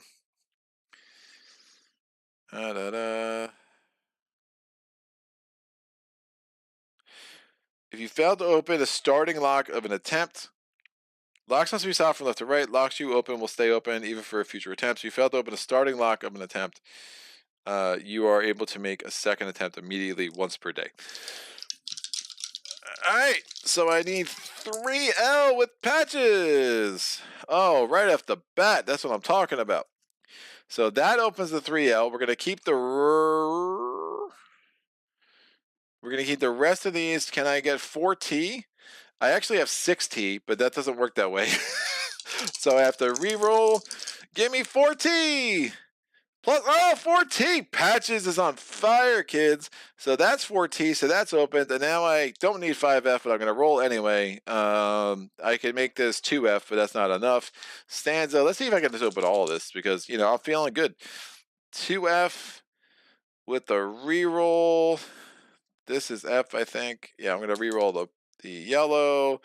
I got to re-roll the yellow.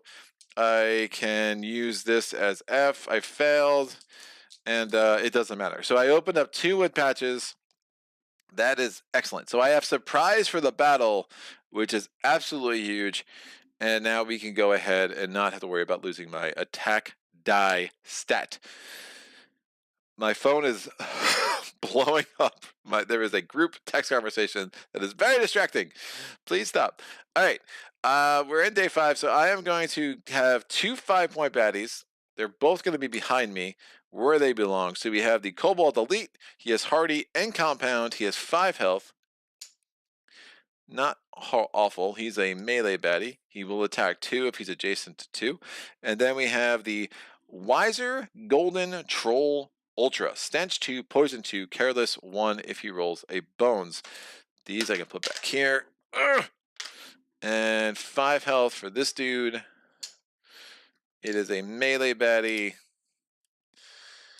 And that's there. We have a 2 for the any die for the Ultra. So of course I have surprise, but I would honestly probably have a surprise anyway. So rolling those 3 dice, it's a 3 and a 2. Oh, I needed the surprise. That's right, Stanza. Get that 2 out of your system. So we have surprise because we broke our chains and we have a focus die of a 3 with our Luitar die. I wouldn't mind getting up to an 8+1 with patches. It is one of the reasons I might try to get a defense upgrade just so I can roll more defense dice, but obviously my dex only being a 4 is un problemo, although they do say patches can get quite far on only 3 or 4 decks, which I still find not exactly accurate. This is not the way I like to play. So he's a poisoner. I don't like you. I don't like the hardy guy either. That could be really nasty. And my Forever Mind die is going to be a little rough when there are no 1-point baddies. So many things to consider here. I'm going to Wolf. Poison 2 is gross.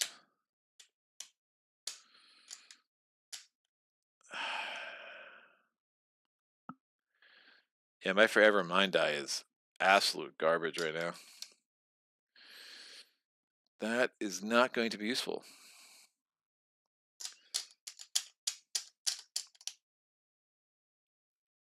Try to get a Luitar smash.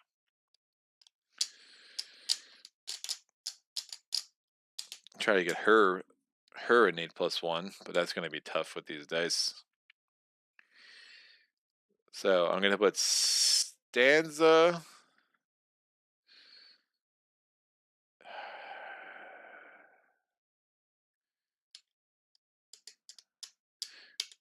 Yeah, 1-point baddie would really help against the Kobold Elite with that hardy. As it is, I should be able to take him down. Well, if I can poison him, that will help.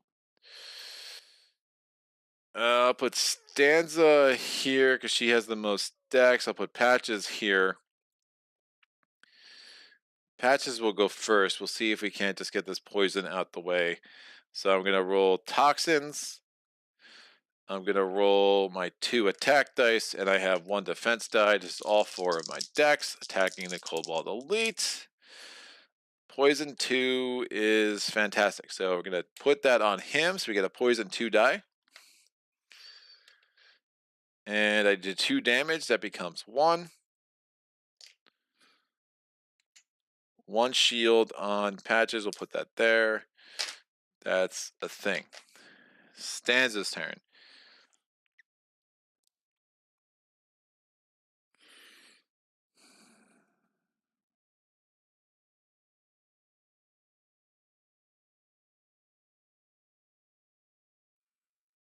Alright, since Patches successfully poisoned that dude, he'll tick down 1. I think they both get attacked once. Trying to think of the timing of this, right? He ticks down 1, he'll be down to 3 health. Patches can attack him again next turn, he'll be down to 2 health. He ticks down 1 again, be down to 1 health. I don't know if it makes sense. Oh, I could just have... Oh, we could actually only make him attack once. Yeah, that's fantastic. So Stanza's going to go here. She's rolling her 1 defense die, 2 attack dice. And we'll roll the axe blade. I guess 1/3 of this die is 2 bones. I wouldn't mind getting some bones here, to be honest. So let me chase some bones. I have 4 decks left after my 1 movement, so this is totally legit. We get 1 bones, 2 3 bones, 2 damage. Becomes 1 because of Hardy. That's done. The Kobold Elite's going to suffer 2 damage, 2 true damage. It becomes 1 because of Hardy. This ticks down to 1, and then he's going to attack both of us with 1 die. He will attack the weakest first. We're both equally strong, so I'll have him attack Patches first. Rolls a 1. Patches' shield comes out, attacking Stanza. He rolls a 1. Stanza loses 1 health. The Golden Wise Ultra comes down here. It's going to roll 2 defense dice, 2 attack dice. It's going to poison Patches for 2. Rolling these 4 dice. It rolls a bone, so care of this 1 is 1 true damage to it. It applies this defense die, 2 more damage to Patches. These go here. This goes here. We now go to round 2. Patches is going to heal 1, and then it's going to take the poison 2. This tricks out to 1. I said tricks, I meant ticks. Whatever. I'm going to roll the med kit, 2 attack dice, and a defense die.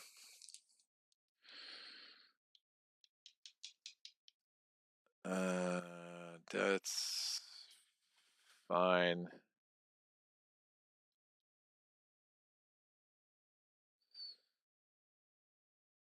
Yeah, it's just going to die in its turn. I wonder if I even needed to attack it with a Stanza. I guess I did.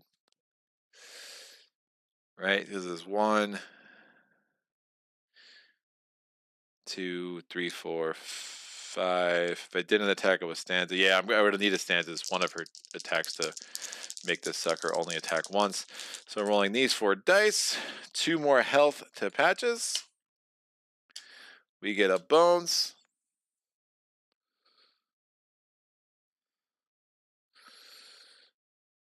Which goes here. 2 shield. 2 damage to the Kobold Elite becomes 1. And the med kit is exhausted. Stanza's turn. She's just going to start moving around with her decks. So this dude's attacking the strongest that would be either of them.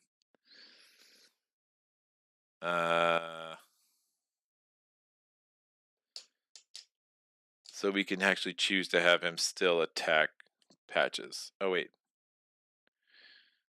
Did I not take the health? No, he took the health. Lost 2. Oh, he's only at 4 health. Oh, interesting. But he's got those 2 shield, which is great. So 1, 2, 3, 4. Stanza is now going to roll her 1 defense die because she has 5 decks here. It's 2 shields. They both have 2 shield. The Ultra Elite is going to take the 1 damage because of the poison. So that's out. The Ultra can attack either one of them. We'll have him attack Patches. Patches poison goes from 1 back up to 2. 2 attack dice and 1 defense die being rolled. So another defense here, 2 damage to Patches. That just takes out his 2 shield. We go to round 3. Patches is going to go. Patches is going to heal 1. Takes 2 true damage because of the poison. Poison tricks down to 1. Now the way Stench works, when the baddie dies, when Stench is placed, all just units are immediately dealt 2 true damage. So that's a thing. Hopefully we can just kill him.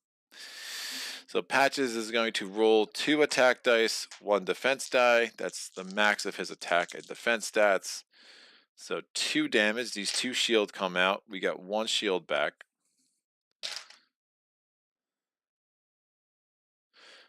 I did that in the right order.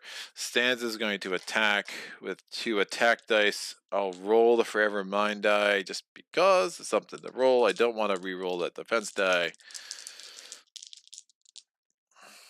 So I can add 1 more to my focus area in case I ever get up to a Luitar smash. That is my 4th bones. I do 1 damage to this clown. 3 health, 4 health. He will attack Stanza. So he attacks Stanza. We put a poison 2 on her. He's attacking her with 2 attack dice. He's rolling 2 defense dice. He rolls a bones. That's 1 true damage. I also rolled 4 attack, which is amazing. So she loses her 2 shields. She takes 2 damage.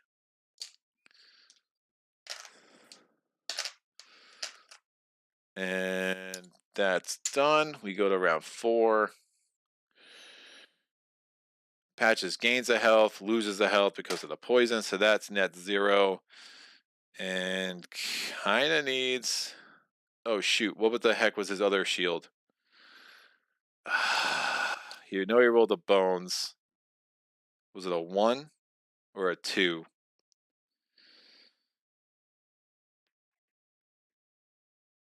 Someone could tell me that was a 1 or a 2. I know he rolled a 4 attack. I just forgot to put the shield on him.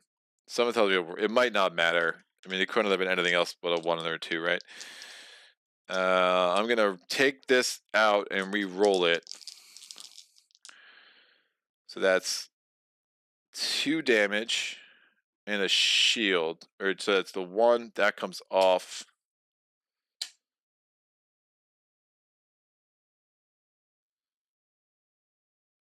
I didn't roll the bones. Oh, dear God. We can't attack. We gotta run. Otherwise we're gonna die. Because Stanza's gonna die in her turn. We didn't attack. He has 2 health left. I don't know if that was a 1 or a 2. It doesn't matter, but there's no way I can attack. It wouldn't have made sense to attack at all.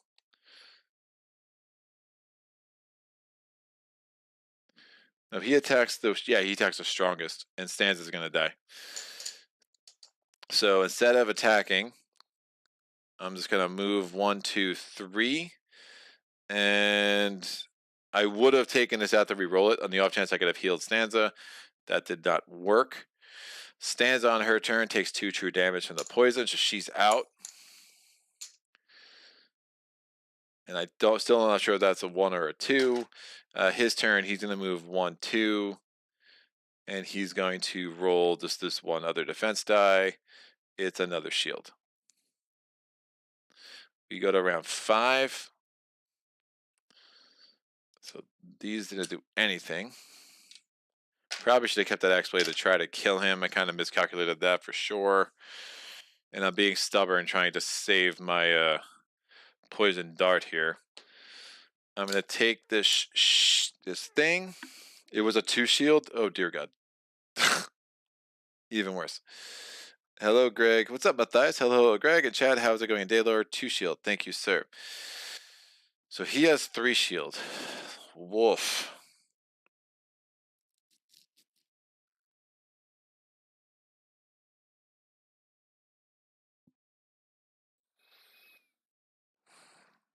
think I used the liquid dart. I hate it though. So I don't know how I'm going to survive this if I don't.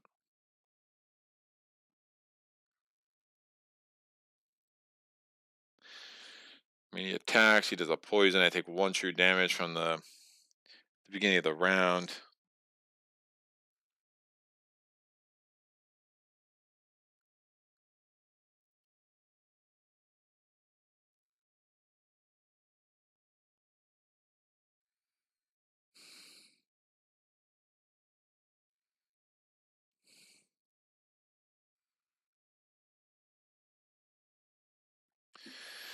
I could go 1, 2, 3.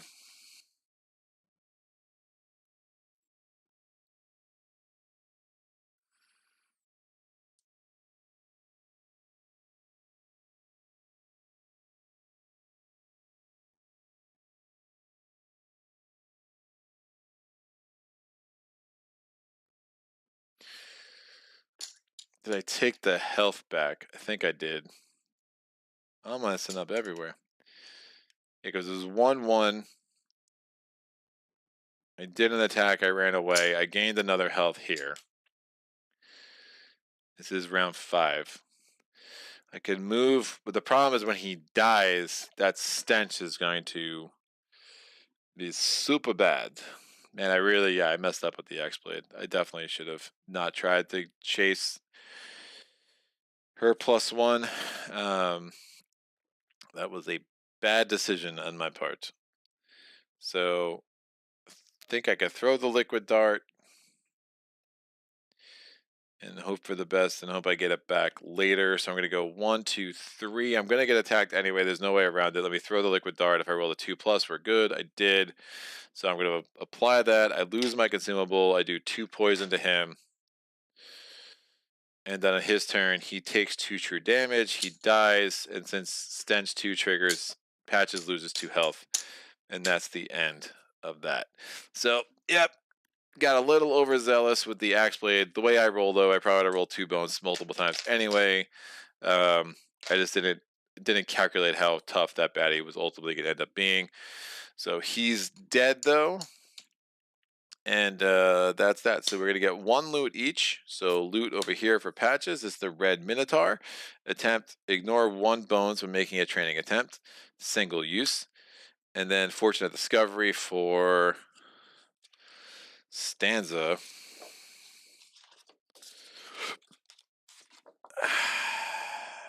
Amplifier. I think I give this back to Patches, to be honest.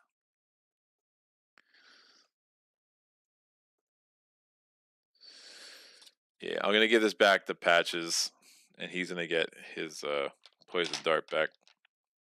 It's too good. So we traded some loot with each other, which is totally fine. It's part of the Garg. Get our med kit back. We get our this back. This goes. Oh, Luitar die can stay there. Evermind goes here. Not having a one-way baddies with Stanza is super interesting. We now have a chance to get training points. I'm going to just really crush the combat medic profession, I think, right now. So I'm going to get fast hands. Get that bone saw. I really like the bone saw. So fast hands, we'll see about getting stim kits later. I don't know if I'm going to have the time to really develop that, especially since I lost a battle. And I will take the fast hands. You have to roll along with the. Oh, you can lock this. Oh, interesting. Instant or locked. So I could roll this 1 turn, get this in my lock slot, and then the next turn I could use that to double my med kit. That's cool. I didn't realize that was more flexible than I thought. Patches is gonna heal. We're not scouting, so 5 health. And I think I do try to train my defense, especially with some of the things I know about this dingbat. So let me train my defense. I'm rolling 1 die. It's a bones. You can re-roll defense attempts. That's success. That's fine. Stanza's also going to try to train her defense. Success. And then I think we crush this metalhead thing. The break into Daylore is also interesting. I don't love the river deep. The breaking of Daylore definitely has some serious benefits. I mean, the charge swing is nice. You get to deal damage to adjacent baddies. Fury Cleave is also pretty sick. It's just straight up true damage.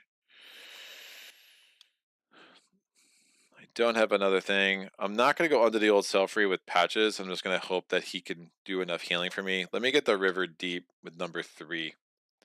See if I can't make some kind of strategy with those songs work. Get over to the breaking of Daylore. Stanza is going to heal. I definitely need to get another health for all these, for both of these. So I think that's my next stat upgrade. Then we'll kind of figure it out from there. So this is done. We get 1 more progress point. So we're up to 5. So 5 in 5 days. We have 5 days left to have a chance to do this. We need 3 more progress points to make it happen. Sean Gillett, 2. Thank you, Sean. Move him 2 left instead of up. Keep kiting. Yeah, agreed. Yeah, it's a valid move. I've stopped doing it because I've gotten pushback on my channel a couple times, and for me, I like kind of just always move them toward the center as like an automatic thing. But I don't know. I'm kind of I go back and forth with it in my head. I used to do that a lot, but I definitely see that. He knows he just made a mistake, tactical mistake. Worked out okay. Bonesaw is a favorite of mine. No bones always hits. Yeah, no doubt. No doubt. All right, let's go to day 6. Then you have like the undertow thing where it's like everyone can move diagonal and fatigue rounds, and I think that makes a lot more sense. But I guess if you're playing with that rule, then I think that all of a sudden it becomes into play more. I do think they could have been a little stricter in baddie movement, so you can't kind of just cheese the game as often. They just make it a little bit too easy to do that. But again, it's totally valid. I mean, there's so many things that can go really hard. So I think it just comes down to like again meta game and play preference. So I'm gonna roll a D10. I am not getting these Tyrant encounters, which is good and bad. I mean, they're hard, but they add a lot of strategic depth to this Tyrant in a way I really like. But never mind. Oh, not a battle. And only 1 training point. Our ducks in a row. The barons attract all types of reclusives, wackos, outlaws, and illegal entrepreneurs. Coming across a rickety homestead it's anyone's guess what we'll find. And if an opportunity should arise to gain an advantage in the coming battles, well, who's to say what passes as a noble or useful side quest? With said shack just ahead, it looks like we'll have a chance to find out what such an opportunity holds. From a distance, it seems like a harmless farm of sorts. But we gearlocs know to never trust first impressions, especially this far north. Help a farmer in need! Kill those rats! Not a very epic task, but no story is complete without a quest to clear out rats in a basement. The number of rats you must face is equal to your party size plus 1. So roll a d6 for each rat to decide its hit points. So party size plus 1. We're gonna have 3 rats. So rat number 1 is going to have some health. Booyah. So rat 1 has 1 health. Excellent roll. Rat number 2 has 3 health. And rat number 3, go make it 5. Make it nice and symmetrical. Oh, there's a 5. Look at that. It looks so pretty. Place the hit point stacks on the battle mat in melee positions 1 through 4. Excellent. Place gearlocs in their starting positions. Party now has 1 round to deal as much damage to his rats as it can. Treat this as a normal battle. If your party defeats at least all but 1 rat, you succeed. If you manage to kill all the rats, the farmer is very pleased and gives you a tattered map shuffle special encounter the Ebonite doorway into your encounter deck if not already in. Let's please this farmer, shall we? Wait, I have 1 round. I do not have the guys for this one, dude, because I can only attack adjacent. I'm not gonna waste my poison dart to try to kill a rat. The rest only have turns. The poison won't even work. So I need to kill. I don't even know if I have the guys to kill these 3. I hate these encounters, man. They're so cheese. I literally don't think I can kill 2 of these.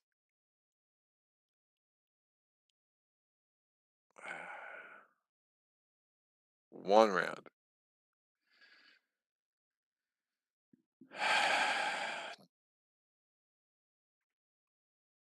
Yeah, the rats don't have turn. Oh, I have the axe blade.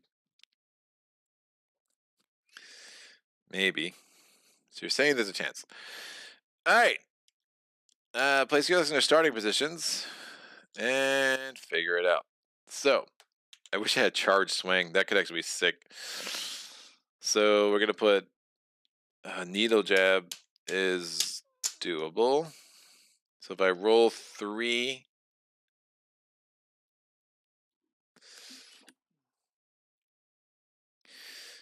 bones, that gives me an outside chance there. So I'm gonna put patches here, stanza here. Wait, all. Can I start my? Oh, I can start my song. Would that work? Oh, that just changes movement. That's not the breaking of day lore. I got hopeful for a second. All right, so we have 1 round. I'll roll any dice just to see order. A 3 and a 2. So patches is first.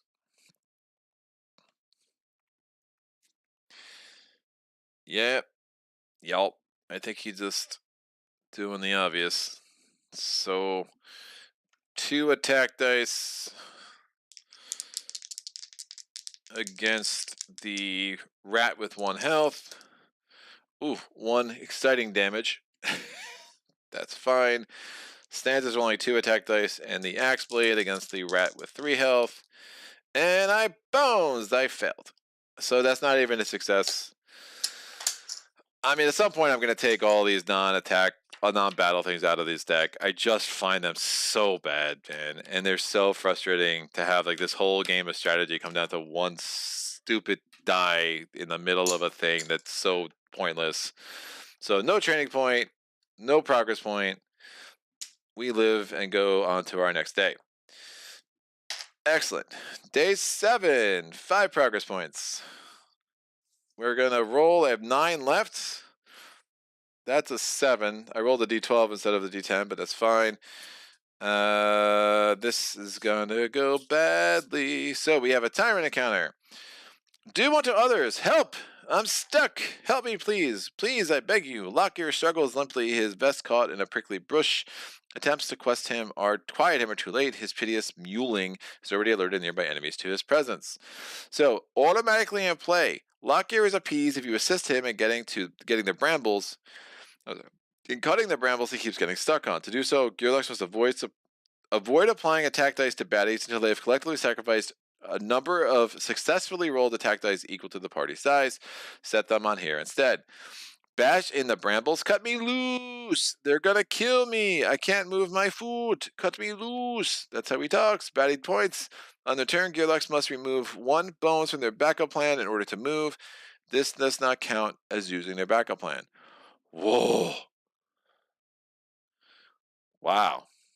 That's intense. Okay, we have our first appeasement.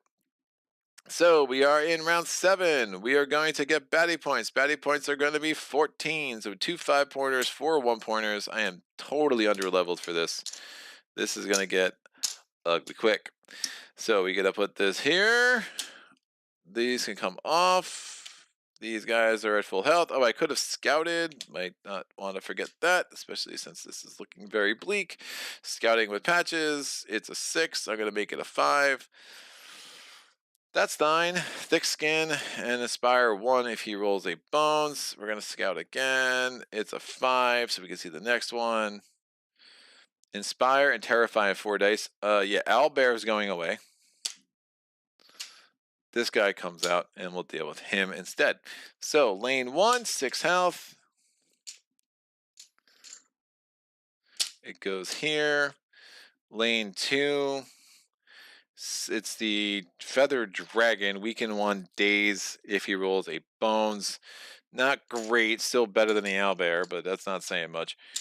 5, 6, and 7. And that goes there. The top 1-pointer is the Neanderthal. The Neanderthal goes in lane 3. It has Confuse. So again, it will flip our stats. Not a problem with either of these gearlocs. And then we have the other dire wolf pup. Comes in with 3 health over here. Make this round 1. Put the any dice in play. Again, round 1. Lane 1 is a 4. Lane 2 is a 5. Lane 3 is a 2. Lane 4 is a 3. We're going to roll these dice. A 5 and a 4 and a Luitar die of a 2 is not good. I'm going to need to enhance that for sure. But at least we're there and there.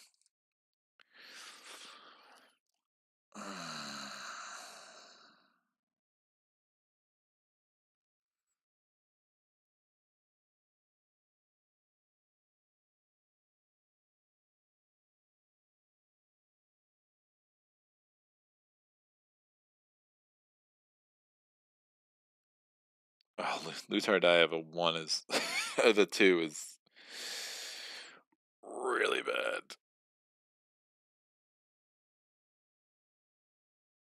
Okay, well, now what, kids?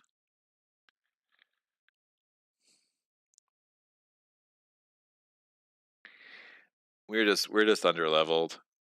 I just don't see how I have a path here. Even if I can magically pull this off. It's literally only 1 more training point. 1 loot for each. I'm gonna have to take the training point for health. Patches is underdexed. This Luitar die is garbage. I have no innate +1. Like, yeah, it's just we're very not in a good spot right here. I don't care about Confuse. I do worry a little bit about Inspire.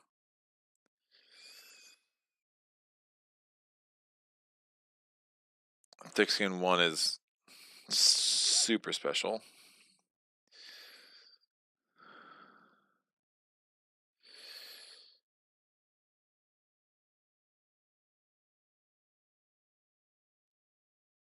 Days could be bad. Alright, I'm gonna put her here, Patches here. We're gonna start this song. That's going to let me give a turn for a 1-point baddie. So I have 4 decks after this. I'm gonna do this and this. We're gonna confuse the dragon, so his stats are gonna flop.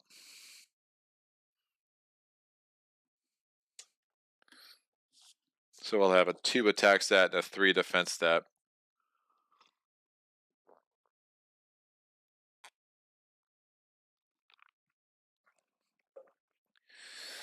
I have 4 more decks. I'm gonna move 1. I'm gonna roll. Try to poison this guy now, I guess. I'm gonna roll this and this and this. Can I please not bones on my axe blade? The answer is yes. I cannot bones on my axe blade. So I do 1, 2, 3, 4 damage.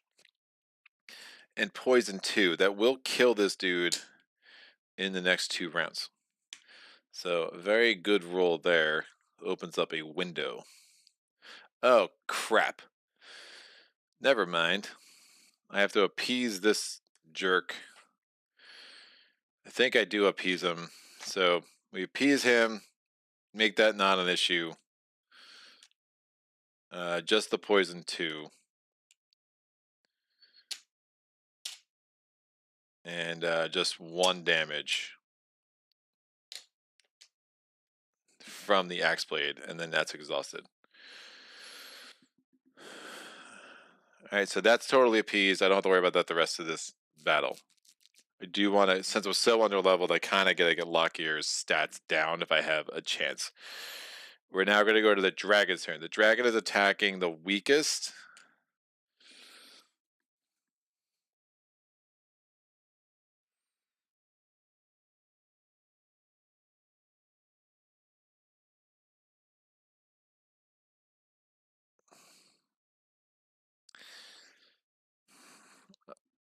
I did not roll. Oh, man, that's bad.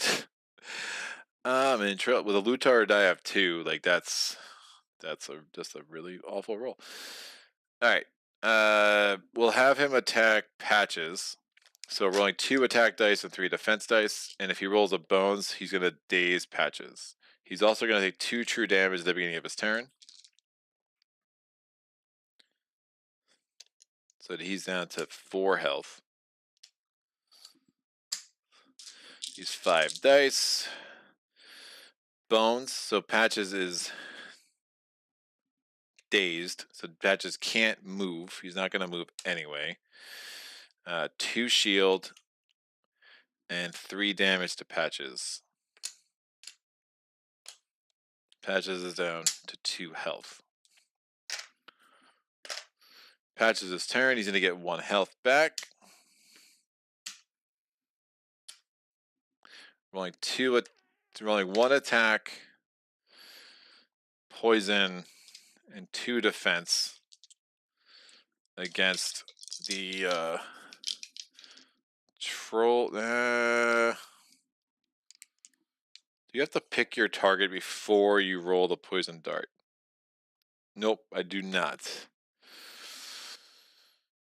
I think I used the poison dart. Who am I trying to kill, though?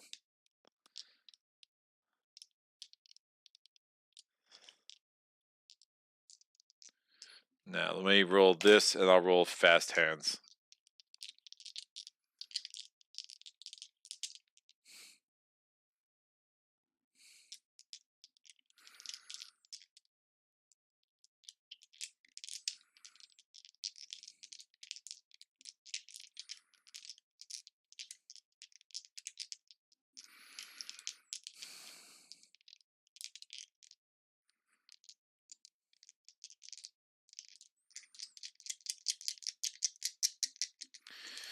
And that's going to be good enough.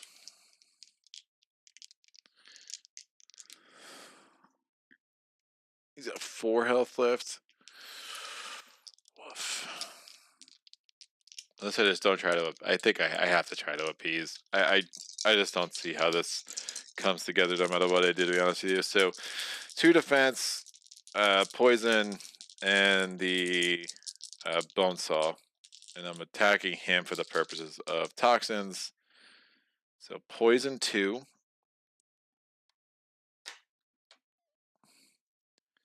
It's going to go there.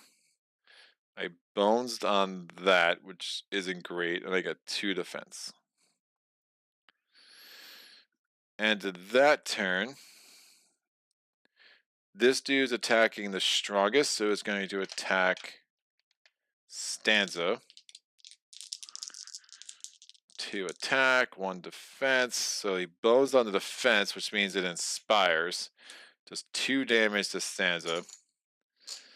That's gross, because now that inspires a dire wolf pup. So dire wolf pup's attacking with 2 dice instead of 1. And rolls a bones and 1 damage. So Stanza's down to 2 health. We go to this dude moves 2, and that's the end of the round. We go to round 2. This guy's attacking the weakest, which is a problem. I don't think Stanza's going to survive.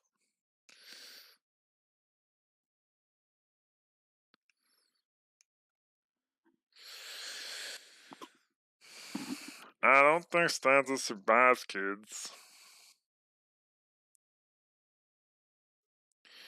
2 shield there. Oh, the troll would have taken 2 damage from the poison.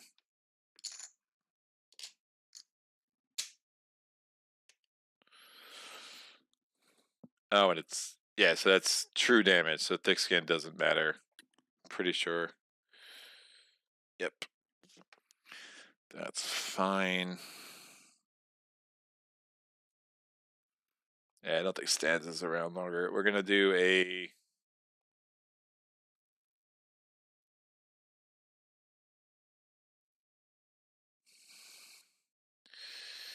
move, attack, and confuse it again. That confuse should have come off. It's back on. Attacking with one attack, and I don't know if I rolled a die. Oh, it should have rolled a defense die in its turn, is what it should have done. It bounced. It's fine. I'm just going to roll the attack die now. So when the troll came over here to move, it should have rolled a defense die. It's just rolling one attack die. It boneses. So great. I have 4 more decks. I'm going to roll 2 attack and 2 defense.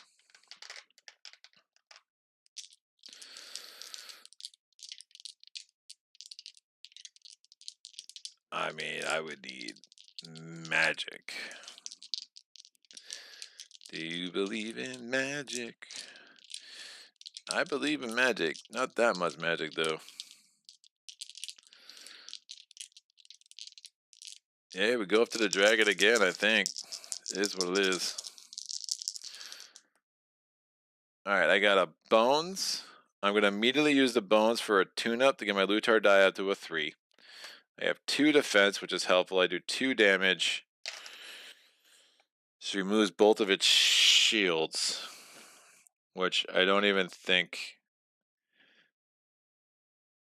I want to apply. There's no... You know what? I should have attacked this dude. Yeah, let me... I'll just... There's no reason to target him. I don't want to move those 1 shields. I'll attack this dude, and thick skin would have went in, so I'll just take out the 1 health. The dragon's attacking the weakest. It's only rolling 2 attack dice. It has 3. Remember, because it's confused. So it has 1 more defense die I can roll. It does 1 damage to Stanza. That becomes that the 2 defense becomes a 1, and then it's going to bones. That means Stanza's dazed. Take that die from over here. So that could have been worse. It also loses a true. It takes 1 true damage because of the poison, and now it loses this confuse. So I could try to get better at taking the status dies off after turns. Patches this turn. Patches heals. Patches is going to, I think, try to heal Stanza. Has 4. It still has 4 decks. We're going to roll these 2 dice and 2 attack dice. Again, it already has 2 defense dice in its things.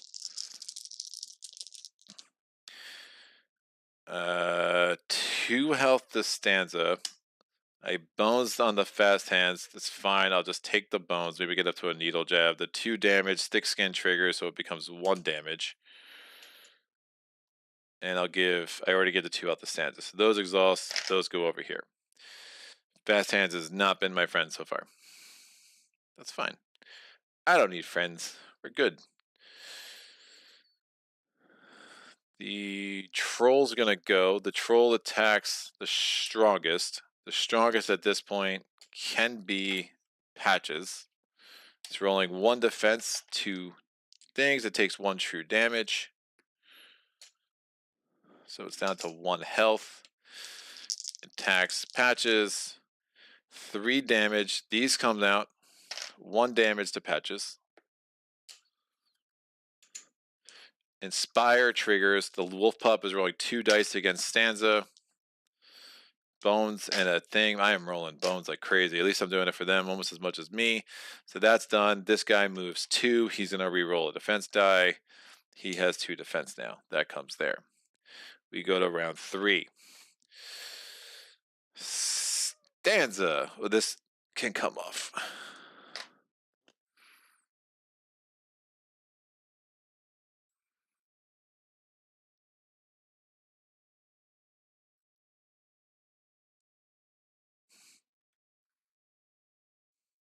Oh, I've been forgetting the weekend the whole time.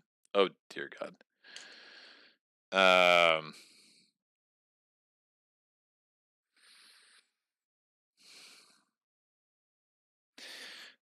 Only way to do that, I'll just have one more damage to each. I just wouldn't have had the I wouldn't have. I would just have one less defense die. The only way to figure that. My bad. All right. Yeah, that weakened one's pretty nasty. Pretty nasty.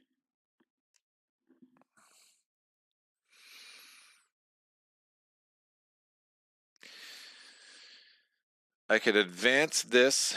I have the focus because I did tune that up last turn. Who's weakened now? Oh, Stanza wouldn't have taken the...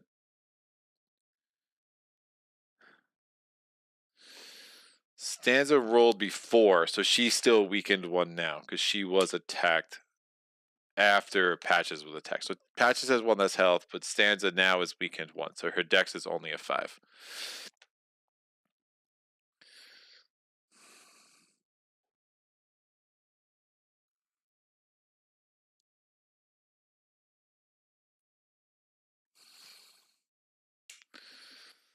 Confused doesn't matter.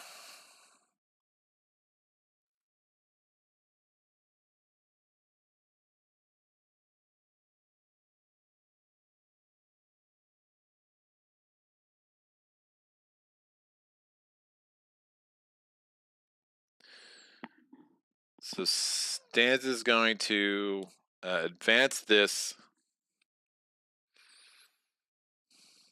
She only has 4 dex instead of 5.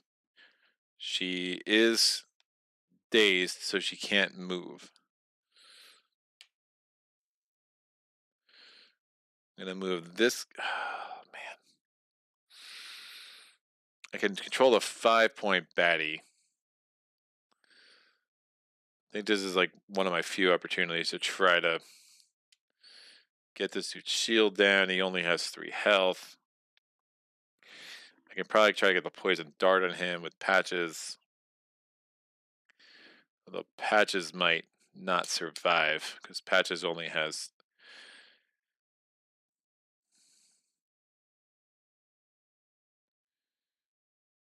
I mean, reality, I would just want to roll the fast hands Patches' first turn. And I bones it anyway.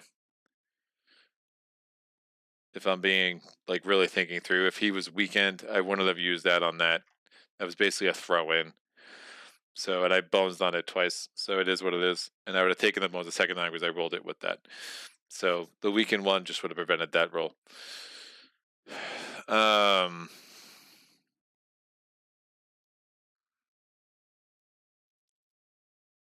2 shield is a lot.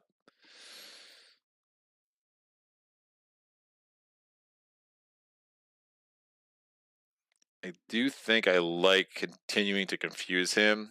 I think we got a chance to kill him. Him rolling 3 dice is really bad. So even though I could control a 5-point baddie, I'm just going to control a 1-point baddie. So I think we'll have a chance to kill the troll before he goes anyway. And I don't want to move the troll out of the way. So we're rolling a 1, just 1 die here. And I can get the poison dart on this dude, maybe with Patches. I think that makes the most sense. So 1 attack die against the dragon. It is 1 damage. Everything's optional. I'm controlling the turn. I will not get rid of that. But we are going to confuse him. You are very confused.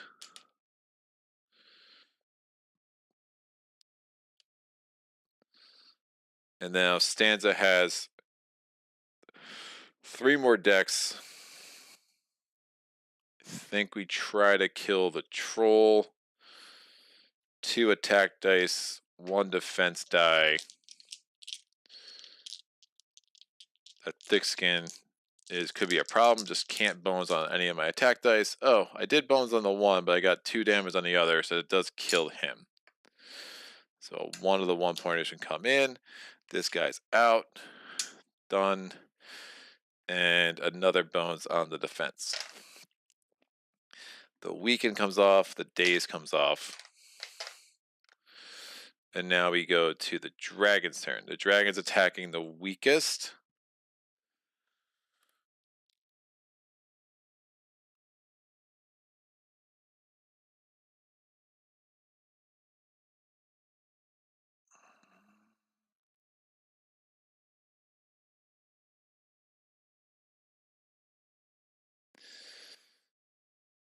Dragon will attack. It is Patches. Stanza has 4 health at this point. So attacking Patches, I could use this to get the med pack back.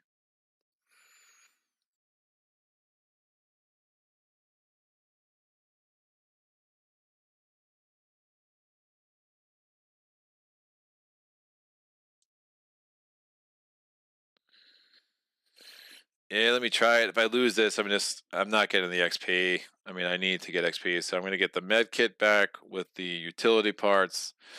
I have to do that on Stanza's turn. Patches is getting attacked by the dragon. It's going to be 2 attack dice, 1 defense die. He's confused, so it's a total of 3 defense die. So bones, 1 damage to Patches.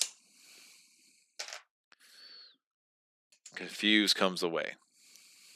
I cannot confuse him next turn because I'm going to be vamping. It is Patches' turn. Patches is going to get 1 health back. Patches has 4 decks. Nope. Patches is weakened 1, so Patches has 3 decks. It's the problem, you put all these defense die out, like sometimes it's hard to remember what the heck is there. Oh, and Patches is also dazed, so Patches cannot move, and that's not ideal. So, since Patches can't move, Patches is going to roll the med kit, the poison dart, and a defense die. And let's see if we can't get 3 poison on the dragon. So 2 poison on the dragon. That will kill him in the next 2 turns. 2 extra health to Patches, so he's back to full. Thanks to the utility parts. The weakened 1 and the daze both go away. And we get a bones here. I could do a heal 1. I think the needle jab is going to be more effective at this point. So that's the end of Patches' turn. The troll is dead. The wolf is going to attack Stanza with 1. Does 1 damage. She's down to 3 health. I don't think she's very long for this world. And then this dude comes in, the Neanderthal. He rolls an attack die against the weakest, that is Stanza. 2 damage. She's down to 1 health. And she's confused. It doesn't matter because her stats are identical. We go to the next round. It's round 4. After the end of the round, we bring in another 1-point baddie. It is the Cobalt Green Thumb. It's hardy. Has 3 health. Sucker's going to go into melee position on 1. 1 is full. 2 is full. 3 is not. So it goes there. Comes into the bottom of the innie meter. Stanza has to vamp this song. Still takes 1 focus. It does not cost a dex, however. She can move, which is good.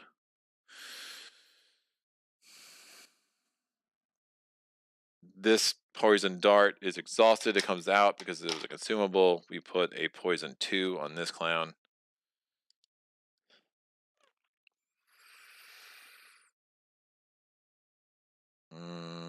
Stanza's not going to live. Ooh, I get a bones. That'd be good because then I can add distortion and I could do that turn thing. That I like. Can't attack the pup because the pup will lash back. Let me try that. So I'm going to attack the dragon with an outside chance of killing it. So I have 5 decks. I'm going to roll these 4 dice. Again, I didn't have to use a dex for this song because it's vamped. I'm going to roll the River Deep as well because, you know, why not? No sense starting it. I can add to my Luitar die. If I get to a Luitar smash, you know, magical things could happen. So that's that. I did not roll the bones because why would I? One time this game I don't roll the bones. If I roll the bones, I can add distortion, which would have advanced the song, and I would immediately have taken a turn for a 1-point baddie. Instead, I just take off these shields, which is really dumb. So I'm not going to do that. I'm going to add 2 shields to my active stats. And then I rolled this so I can add 1 more to my focus. And that's all she wrote. The dragon's attacking the weakest. It is not confused for the first time. It does take true damage because of the poison. So it will die next turn. And it's rolling. Oh, it still has the 2 shield. It's rolling 3 attack stats now for the first time this round. And the 1 defense. 3 attack, 1 defense. Nope. Its defense stat is only a 2. Again, it's not confused anymore. Attacking Stanza. 3 damage. Stanza's dead. These come out. This comes out. Put that back here. Put this back here. Put this back here. All right. Done and done. Bye. Patches' turn. Patches heals up to full. He's already at full. So heals 1, so he can't because he's already at full. Going to be in fatigue rounds fairly soon.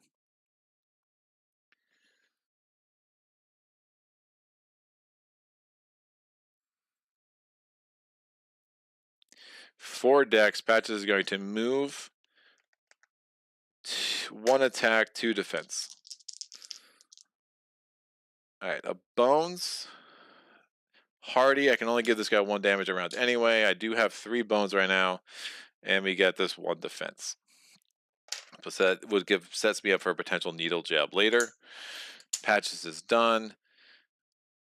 The Dire Wolf Pup's going to go 1-2. Done. This guy moves here. He rolls an attack die against Patches. It rolls a 2 because of course he does. 1 damage, and my shield comes off. And then the Kobold Green Thumb rolls 1 attack stat against Patches. Rolls a 1. Patches is down to 4 or 3. It's like 4, just 1 less. We go to round 5. The dragon dies because of the poison. Lane 2 is open. We start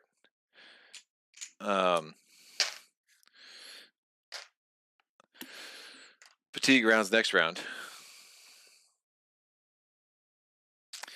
Patches is turn. Patches gets a health back. Patches is going to roll 2 attack stats and 1 defense.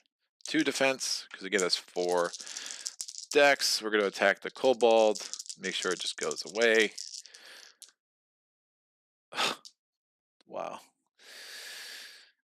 I rolled 2 bones on my defense. I rolled 2 damage on my attacks, so that is down to 1 health, but I'm getting no defense help at all. Reduce E-cells by 5. I do not have E-cells. I'm always curious about E-cells. I don't totally love the idea. I think it is a strategy with patches I should explore more. But when you acquire it, you roll it, you place it in the lock slot, and then if I can get to that, I can just take that out for 4 damage. I don't think I'm developed enough to make that reasonable. My target was the green thumb, so doing a needle jab on them is not worth it. I was assuming my defense dice would actually roll into something good. I could do the fortunate discovery. I do think at this point just try to get the 6 bones and hope for the best. So the dire wolf pup goes 1-2. This clown rolls 1 attack die. It's a bones, that's helpful. The other, and I'm confused, but it's my stats are 2 and 2, so it doesn't matter. And then the kobold green thumb rolls that. It's 1 damage. We go to fatigue rounds. At the end of the last round, this guy comes in. It is the dragon hatchling. That actually could be good. He goes in the melee, the range position in lane 3. and he comes in at the bottom of the inning meter. Beginning of fatigue round, everyone on the mat loses 1 health. So 1, 1, 1, 1, and 1. Green thumb is out.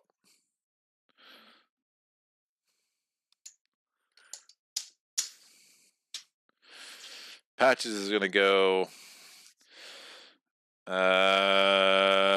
It's going to be easier to kill this dude, I think. I need 4 or I need 3. I mean, at this point, Patches will regain a health. I did not do that yet. Yeah, I don't think I was down to 1. Yeah, I'm pretty sure I did not do that yet. Patches, someone can let me know if I cheated there. That's fine. This comes out. So Patches is going to attack. He's only 2 defense dice, 2 attack stat. That's not good.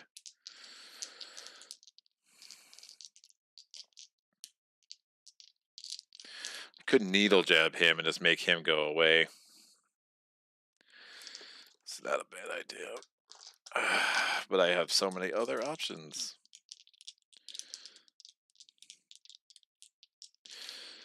We'll see what I roll if I think I can gamble a little bit here. That landed in a tray. I couldn't do that again if I tried. All right, 1 bones, 2 shield, 3 damage. So this comes out. This gets 1.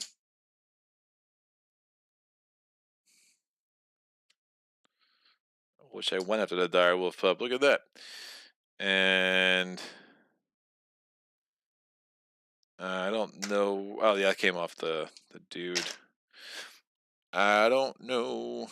Yeah, I'm not gonna needle jab him. I'm gonna go to an 8+1 and hope I have enough health to skate by this. These go here. The dire wolf comes in, does 1 damage, 1 attack. It rolls a 1. My defensive with 2 becomes a 1. The Neanderthal rolls 1 attack and 1 defense. Does 1 damage. I lose my last shield. He boneses on his shield. And now the dragon rolls 1 attack die with engulf. Oop, that's a defense die. I was like, oh, a 1. A 1. So 1 damage, 1 damage, 1 damage. Now, if the dire wolf was adjacent to the dragon, it would lash back, but it is not. That goes there. This is out. The Neanderthal is dead. We go to the next round. Fatigue kicks in. 1 damage. Dire wolf is out. This guy's out. Patches is down to 1 health. He heals 1. So I really hope I didn't cheat that before. Yeah, I'm pretty sure I took it away. I never added it back at the beginning of his turn. At least that's my story. I'm sticking to it. And Patches has 4 decks. So I think I have 2 strategies here. I could just try to get some defense and assume it's enough to win, but if I bones, I'm in trouble, or I can just go aggressively for the attack. Let's do that. So 1, 2, 3. My last decks do not bones. That's 1 damage. That dude's out. How did I not bones? Great. So I satisfied this clown. So again, my first 2 successful attack dice every round from here on out, I have to put them on this card instead. So he's appeased for now. We managed to pull that win off, which is pretty sick. Our rewards, we get a loot each. We get a fortunate discovery. Yes, I'll take my poison dart back for the 3rd time today. Loot over here. The reflex powder, reroll any 1 die in your turn, including training, lockpicking, initiative, etc. That could be helpful, especially with my axe blade. So that's done. We also get 1 training point. And I mean, at this point, I just don't know how I don't start pounding health, man. health and health. They're both going to use their recovery option to heal, so no scouting. So 6 health for each of them. The gap between 5 health and 6 health does surprise me a lot. So I do have patches in 8+1, which is basically instantly and permanently increase hit point stat die by 1. Oh, wait, that's already happened. And the start of patch's turn, I can heal any gearloc for 1. So actually, I can use now a point on him for something else. So yeah, it didn't matter if I even did that thing wrong, because he would have actually increased his hit points immediately as soon as I got that. So that's nice. I'll take the bone saw then. Toxins, 1, 2, and 3. The Zappa pack is an interesting thing I've never gone to as well. Revive a KO'd to X. It goes instant. Nega Zap, deal number 2 damage. Oh, so that whole thing is Nega Zap. Ooh, that's... Yeah, maybe I've never really crushed the combat medic profession. I think it is time. It is time I try some things. So we got 1 appeasement over here. It's looking a little bit less hopeless. Pulled victory out of the jaws of defeat there. And yeah, Lockgear is a little bit of a jerk. We go to day 8. So I really have 2 more battles. How many progress points is that? Just 1. So we're at 6. Oh, so yeah. So I need to win the next 2 battles to get to 8. Is that right? Woof. That was day 7. Right. I had 5 after 5, 5 after 6, 6 after 7. That is correct. So yeah, I can't lose anything from here on out. Otherwise, this is game over. I'm going to roll a d8. This is going to go back to being a 6 after I roll this die. It's a 5, so another Tyrant encounter. Am I going to need one? Yep, I got to draw another one. It's a 5. It's another Tyrant encounter stack. I assume they can. And then I have to draw another one. I'm going to roll a d6.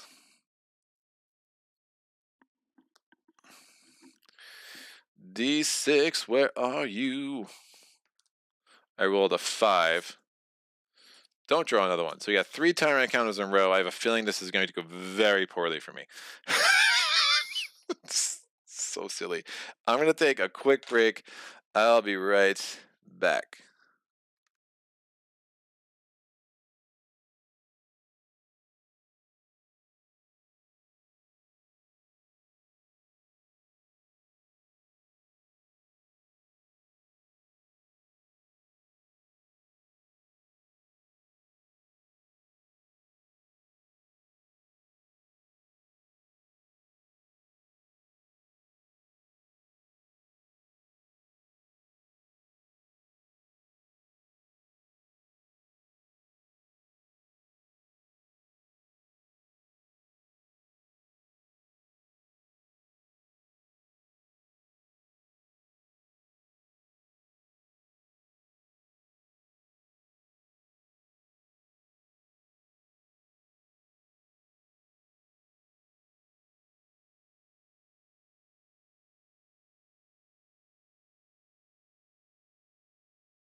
And we're back.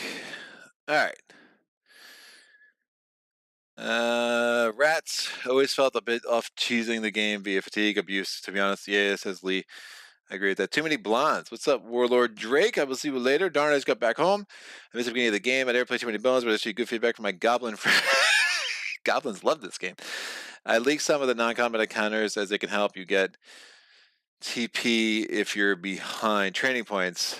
Yeah, I mean, some of them are it's just so gearloc dependent. I mean, that one was just a miss for these particular gearlocs. You defeated all but one, so the wrestling was successful? No, I did not, says Matthias. Sorry, I'm like really behind on these. I just defeated the one, and I did not successfully defeat the other. I rolled a 2, I needed a 3. So, unfortunately, did not work. Maybe the expansion non-combat encounters beyond the base game are better, though. Yes, you are correct. You see with one but left, but don't shuffle the ebonite doorway. Couldn't really see what that last roll was and the health of the last rat was. The last rat had 3 health, and I only rolled a 2. In any case, spending the poison dart is better than losing a day without progress. I think confused stays until it is targeted again with a confused skill. Oh, yeah, that's true. That is true. That would have made that a little bit easier. It definitely would not have made it harder. But yeah, that's right. Confused stays until you're targeted again with a confused skill. So I could have just had it confused, but I would have probably kept it. Maybe I would attack some other people. Right. So I made that a little bit harder on myself for sure. You were fine with the fatigue, Greg. You did not cheat. Thank you, Brian. Patrick for the win. And Tony says GG. All right. Yeah, that's totally true. So I played confused wrong. Place confused die on the confuse effect die on target. If this effect is already there, remove it. Units attack and stat are swapped. Don't know how much. I probably would have confused the troll too. Is what I would have done. I don't think I definitely it only made it harder on me the way I played it. So I'm not worried about that, but I am worried about would I have been able to kind of keep certain other things in place. I still think I probably have to use the poison dart. I don't know how else I'm killing that dragon. It would have had too many defense dice, especially if it was confused the whole time. So I think everything kind of plays out the same, but I'll make sure I note that in the comments. So thank you, Matthias, yet again. So the way these stack and why I kept pulling them is that a lot of these Tyrant encounters for Lockgear, they say just pull another Tyrant encounter. They pull another encounter, and I just kept having to pull encounters. I wish they specified non-Tyrant encounter, because the way these stack, I'm assuming this is going to be pretty much advantage. Not me. I wouldn't dream of it. I don't have my own bed. Can I use yours? The question seemed innocent enough until Lockgear hoarded every soft piece of bedding and fabric in camp. And now comes the snoring, and the terrified screaming in his sleep. Rest is hard enough to come by on this patch of rocks where the camp sits.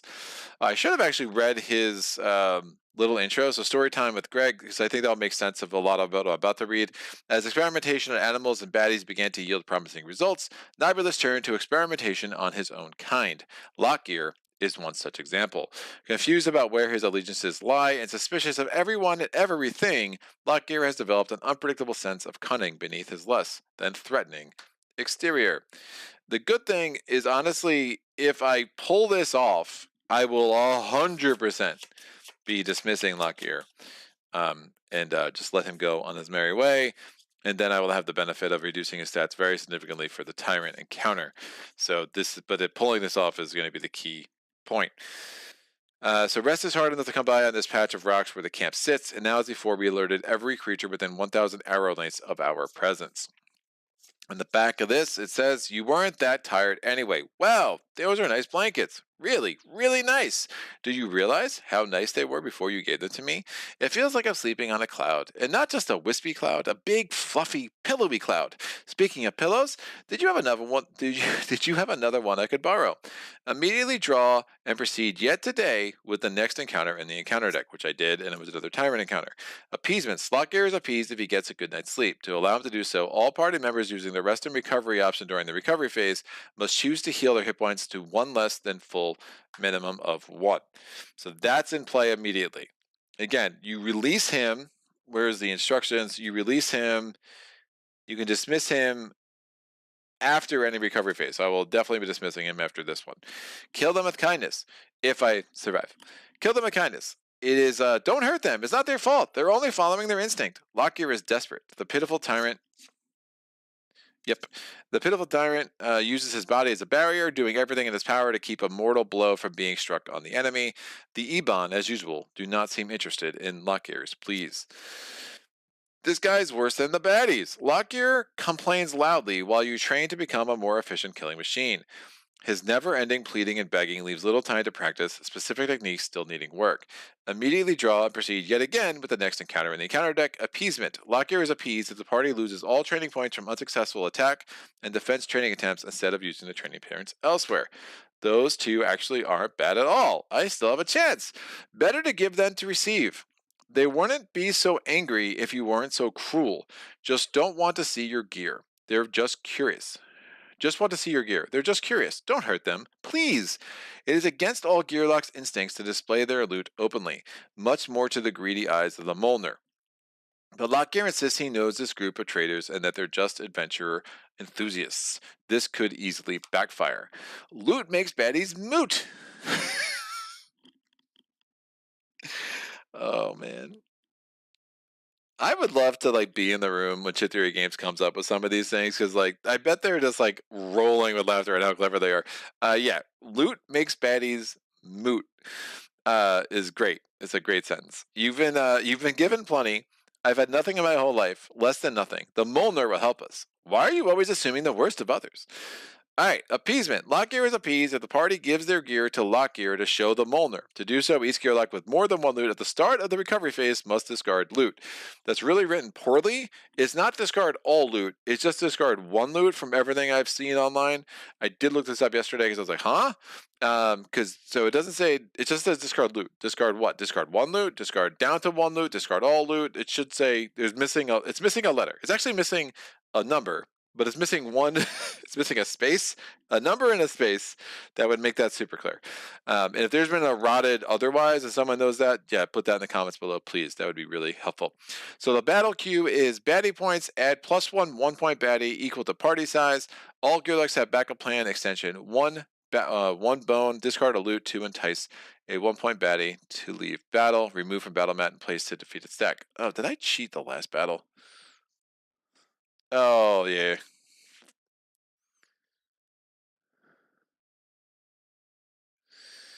I did. On their turn, gearlocs must remove one bone from their backup plan in order to move. I definitely did not do that. Oh, what a mess. I made a total mess of that encounter.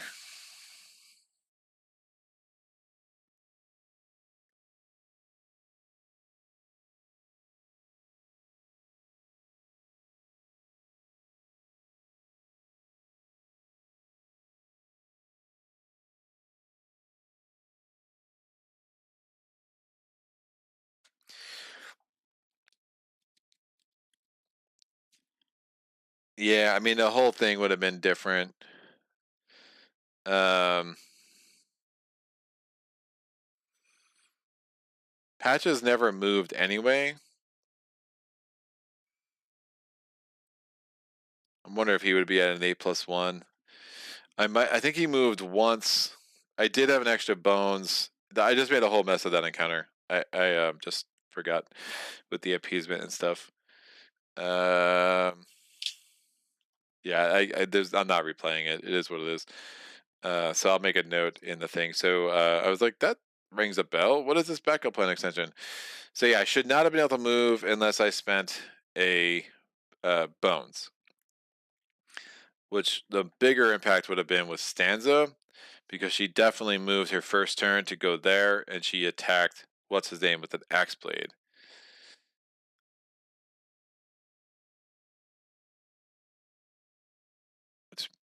I mean, it makes sense. If you don't have, I would have been able to do it the same. If I could have moved this baddie down there, like there are ways I could have still gotten to the dragon.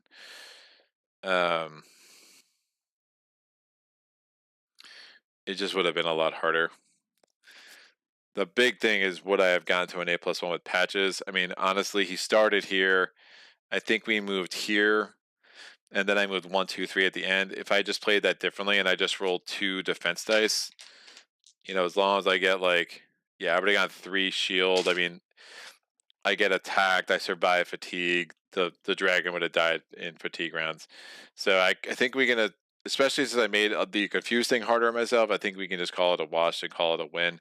But I definitely made a mess of that last encounter. So sorry about that. Chip Theory Games for the win. All right. Dear God. Let's do this one correctly. Let's start a new leaf, kids. So we're gonna have 16 battle points in the battle queue, and we're gonna get, so that's 5 1-pointers, 3 5-pointers. Neither one of those numbers was correct. 3 5-pointers, and we're adding 2 1-pointers, 1 for every party size. The backup plan extension seems really silly. I don't know why I would feel the need to waste a bones on that. They're just 1-pointers. Who cares? But watch, it's gonna be like the most important thing I do today for sure. That goes there. So 5-pointer. We get the stout. So the sonar troll is the worst, dude. I freaking hate this one. I friggin' hate this one. He's doing a ranged attack with 3 dice, and yeah, he cannot leave until he gets to fatigue, which is super awesome. Let me tell you. Let me take this guy. It's a dire wolf. He rolls 4 dice with lashback 2. That's pretty gross. 1, 2, 6 health. This guy's going to go here. We're going to go to lane 3. It's the last 5-point baddie. Don't be too brutal. The Griffin Howler. 5 health. He comes in here in that melee position. And then the 1-1-pointer that's going to start the game on the thing. Stout and raiding. Are there any other orcs? Orcs are the blue. There are not any other orcs. So this comes in with 4 health, but he's also stout. So 2 of these suckers cannot be killed until fatigue.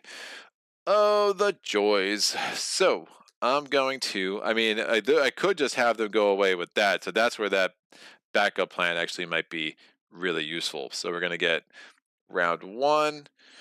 We're going to roll this, this, and this. Please don't roll a 2 again. I rolled a 5 in my focus. I rolled a 2 on the any die. Woof. And we're going to do the rest of this. So Diver Boy, the Griffin Howler, is at a 5. This Sonar Troll is at a 3. The Dire Wolf Pup's at a 4. Woof. And the, what is that? The Trumper has at the 3. So I am super last. Lane 4-3 is at the bottom. Looking at the chat. Nothing since Tony is good game. I mean, kind of a good game. Oh, the night is young. All right. Well,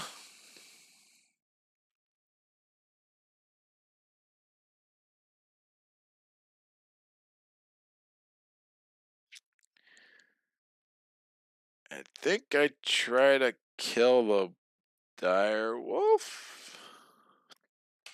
So he goes there. Stanza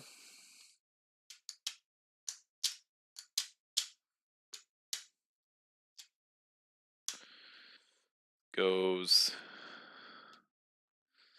that. I mean, that Stanza's in the middle of nowhere.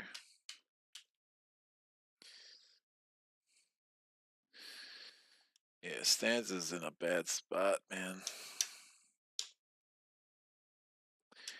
I don't know how useful she's going to be, but we're just going to go put her in the center. All right. Yeah, that 2 any die is bad. So, that's not great. 3 damage. That attacks the weakest. Stanza can't go there. She won't survive. Stanza's going to go there. So the Howler's going to come here. He's going to roll 3 attack dice against Patches. It signals 1, so we get another 1-point baddie. So it won't signal again, and it's going to have flight after this turn, so it can't be targeted.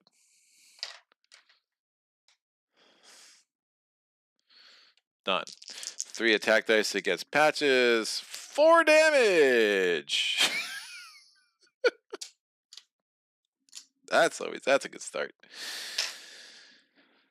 Woof. All right, Patches getting 1 health back.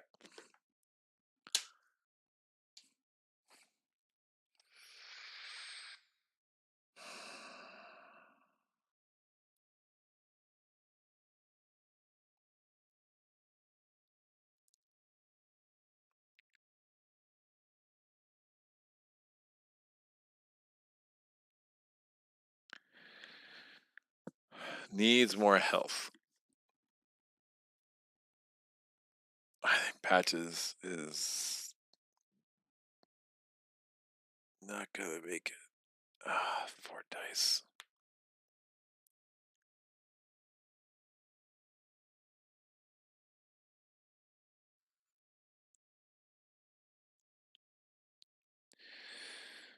All right, rolling 2 attack dice. The bone saw.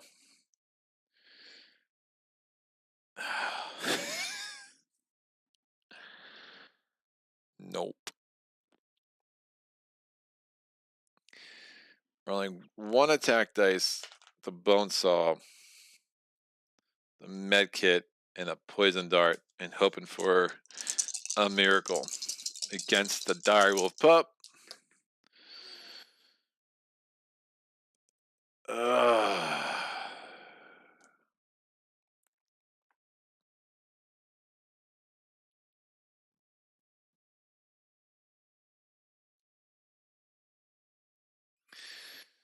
So lashback. If I don't damage it, I could just put the poison die on it. I got no defense. We're probably not going to survive. But I can take this healing, put the poison 3 on this sucker. That's out of the game for the 3rd time. Well, if he's going to die anyway.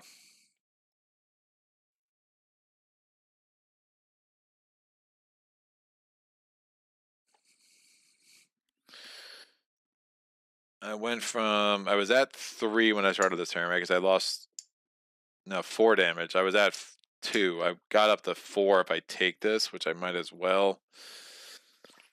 I have this, and I guess the big question is, do I apply this or not? If I apply it, I'm definitely dead. If I don't apply it, I'm most likely dead.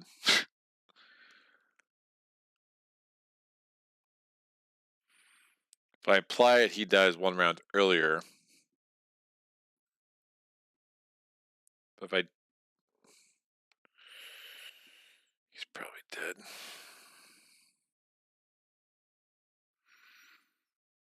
And then the Stone Arch will attack Stanza for 3. Oh, so bad, man. This is not meant to be. Yeah, I'm not strong enough. I am very much not strong enough. Not with these 2 gearlocs.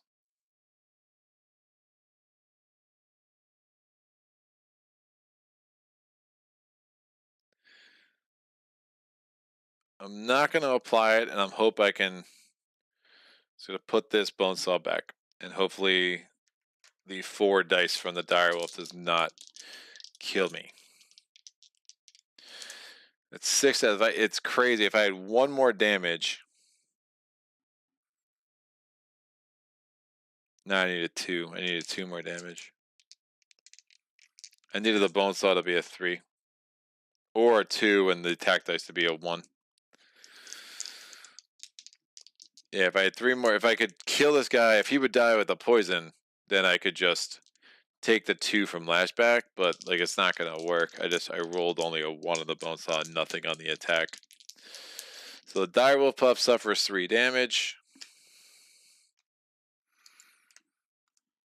He's rolling 4 attack dice. This 3 tickles down to a 2. I'm hoping to bones on one of them. I did bones on one of them, but I rolled a 2 on the other.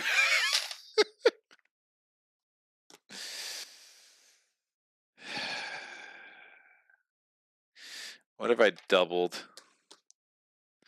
If I doubled my healing, that would have made more sense. Instead of using this. But I was trying to kill him. So 4 damage. Patches is out. Everything comes out. The Sonar Troll is attacking with 3 dice against Stanza, who hasn't had a turn yet. I mean, she's at the bottom of the inning meter. This is not good. 4 just rolling a 4 every time. 4 more damage to her with no healing left because Stanza Patches is super dead. And this guy is attacking with 1 die. None of them have defense dice, which is super interesting. Oh, 2 damage. She's dead. Doesn't even have a turn. That was terrible. So I think that's it. We can't do it. I'm not gonna try again. This has gone on long enough. So I feel like my chat is falling asleep anyway. But yeah, that was just a rough couple early encounters. You give me a 20-point baddie in day 1. Had I won this, I couldn't even apply the attack dice. Yeah, right. I needed successful attack dice to appease this still. So rolling that attack die was actually somewhat stupid. Yeah, never mind. Let me if Stanza's still around, she takes 2 damage to this. If I had rolled a doubler like I should have, right? Because I have to, my first 2 attack dice have to go on him, so I forgot about that. The rest of these don't matter.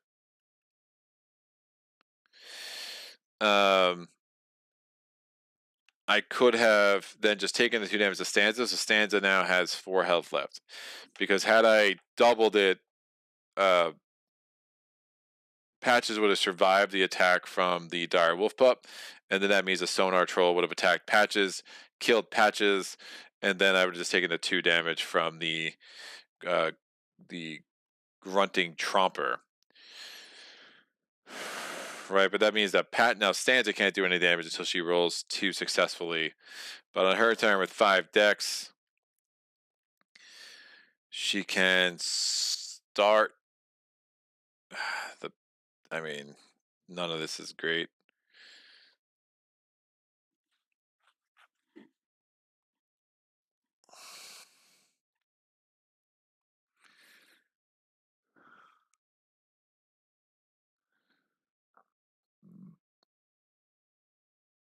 I mean, the other option, if I roll a bones, I could have taken the bones out to like use this to get that 1 pointer off because that stout is really stupid. All right, I think Stanza is going 2 attack dice, 2 defense dice. We're going to start Forever Mine. We're going to take a turn for that guy. He's rolling 1 attack die against a direwolf pup. He does 1 damage. That's perfect. Direwolf pup will do lashback 2. Now that's a successful attack die, but that wasn't Stanza's attack die. That was at the end of the turn for the Tromper. Now I'm rolling these 2 attack, 2 defense. These are both successful. I'll put them on Lockgear. We get 1 bones and 2 shield. We now go to round 2. We're starting this off with the Griffin Howler. Because it has dive, it's going to go adjacent to its target. Flight goes away. It's going to attack with 3 dice. It does 3 damage. The 2 shield comes off. I lose 1 health. Stanza's down to 3. Yeah, and then she's going to die from that anyway. The dire wolf pup suffers 2 damage from the poison that's still on it. So that is done. So that's out. So purple lane 2 is open. Direwolf up here, or Direwolf, not pup, the adult. The sonar troll is then going to attack for 3, and that's 3 damage. So that would kill Stanza that way anyway. Which would have been just more, at least a more strategic way to go about it. Yeah, I was just very under-leveled. I mean, I failed 3 things, 2 things, which is a total of 4 training points, and rolling that any die of a 2 without any ability to re-roll it is rough. You know, even if I got the loot that let me move up 3 spots, could have been really helpful. Definitely some loot in here that could have been helpful. I didn't get any loot that allowed me to heal. You know, I just kept pulling fortunate discoveries, which is never a bad thing. It just it wasn't exactly what I needed in this game. So never really came together. It kind of felt, you know, just kind of got lucky to win that last encounter. But again, I kind of bots that one. So we'll call it here. We will have to live, and we'll come back against Lockgear another day. He's got some really interesting things in this Tyrant encounter. So I'm not going to end this here. Indeed, I will retool, regroup, and come back another day for sure. I never start in front of the Direwolf. When you get behind the missed progress points, it's hard to recover. Bryant's, and that's from Sean. Brian says the combo is tough. You need a tantrum or a boomer. Once you get Gilly, it'll really open up two-handed plays. That's why two-handed is so tough. Sean said you roll some bad dice and encounters, but it's always entertaining to watch, even if you lose. I appreciate that. Should say training points. Yeah, no, it's yeah, I knew what you meant. It's funny you said progress points, and I read training points anyway. Yeah, it's tough, man. I mean, it's I really like Stanza, but I really like late game Stanza. I really like solo Stanza. I think that she should be able to work against the goblins, and I definitely hear you about Gilly, Brian. I'm looking forward to exploring that character and forming my own opinions about it. I know there's a lot written about Gilly, and people love how strong it is, and I'm curious to see if I find it a little bit too strong or not. Really curious. Really looking forward to the ones like Tank, Nugget. Those are the ones that really appeal to me. Lab Rats, you know, those kind of puzzles. And I think the new gearlocs all look like they're going to be pretty awesome with some really, you know, kind of exciting new mechanics that are going to bring the creativity. So hopefully, I think this view adds a lot to the gameplay. So hopefully that was enjoyed by all, and we'll you know, continue to try to improve that. I'll try to figure out why my better face camera won't consistently turn on. It works sometimes, not others. It's you never know. It's like roll the dice, see what happens. But it's in a port on my computer that should make it work. It just does not want to. But that's that. So a sad day in Daylor. We will have to lick our wounds.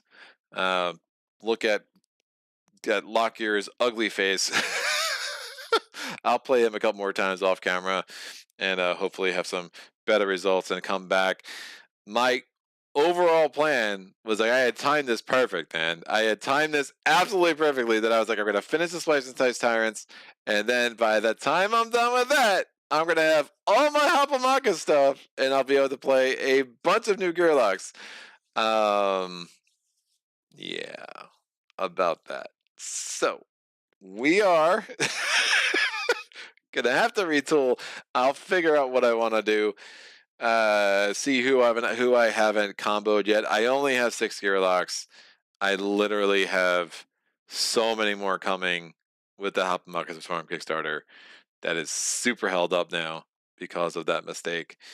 For those of you who don't know, it sounds like the manufacturing partner of Chip Theory Games, when they put the chips in the Hopamakas boxes, instead of sorting the chips so you get one of each chip that you need, they just put stacks of chips in.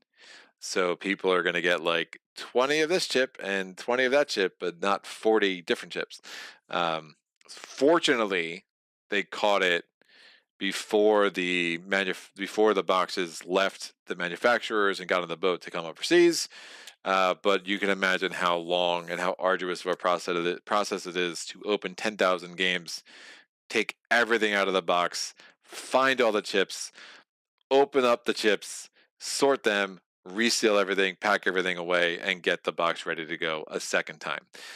Is a huge mistake, and it's going to cost Chip Theory Games a lot of money. Not on this project, as more of the sales that they're going to lose in December on their website, like all that stuff. So hopefully I will have all my gearlocs in January or February, and I best wishes to Chip Theory as they kind of work through this. I'm sure the manufacturer is going to be on the hook for a lot of money that they're not happy with, but hopefully they will correct it as soon as possible and get that done. I know they corrected 2 pallets before Essen. I don't know how many pallets there are, what that means, but the hours and hours of work that it's going to take. And that's just my understanding of what happened. I could have misread the email, but that was my understanding of what Josh Wilgus was trying to say in his update. So, Lee, Gasket is great. Oh yeah, Gasket is another one I'm super intrigued by. They all look great, man. They just really do. Like it's funny. I laugh more and more like about that really god awful NPI review of Too Many Bones, and I was just like, what? All right, man. Where I'm like, I think you're just missing the point of the game. I have my gripes about Too Many Bones, don't get me wrong, but his whole point of like you only need like what is he's like buy gearloc, he's like buy Gilly and Undertow, and I'm like the extra gearlocs adds so much, dude. Like I don't know, it's crazy. So very sad about Hoplo. Yeah. I mean I'm really frustrated from a content creation standpoint. It's like especially annoying because I've just been waiting for that for so long, and not being one of the preferred content creators of Chip Theory at this point, and like not getting my copies, so I can like start learning and get it on the channel, it can indeed be very frustrating. But yeah, I mean, obviously, I'm very cognizant that "woe is me" is not really appropriate here. Like the Chip Theory is going to definitely take the brunt of this mistake, and it's unfortunate, because they're a good company and they generally speaking handle things the right way, and are it just sucks for them to have this a big setback like that. You are accurate. It sucks when it's not in your control. Did you buy Riffle? No. I thought about it. I didn't.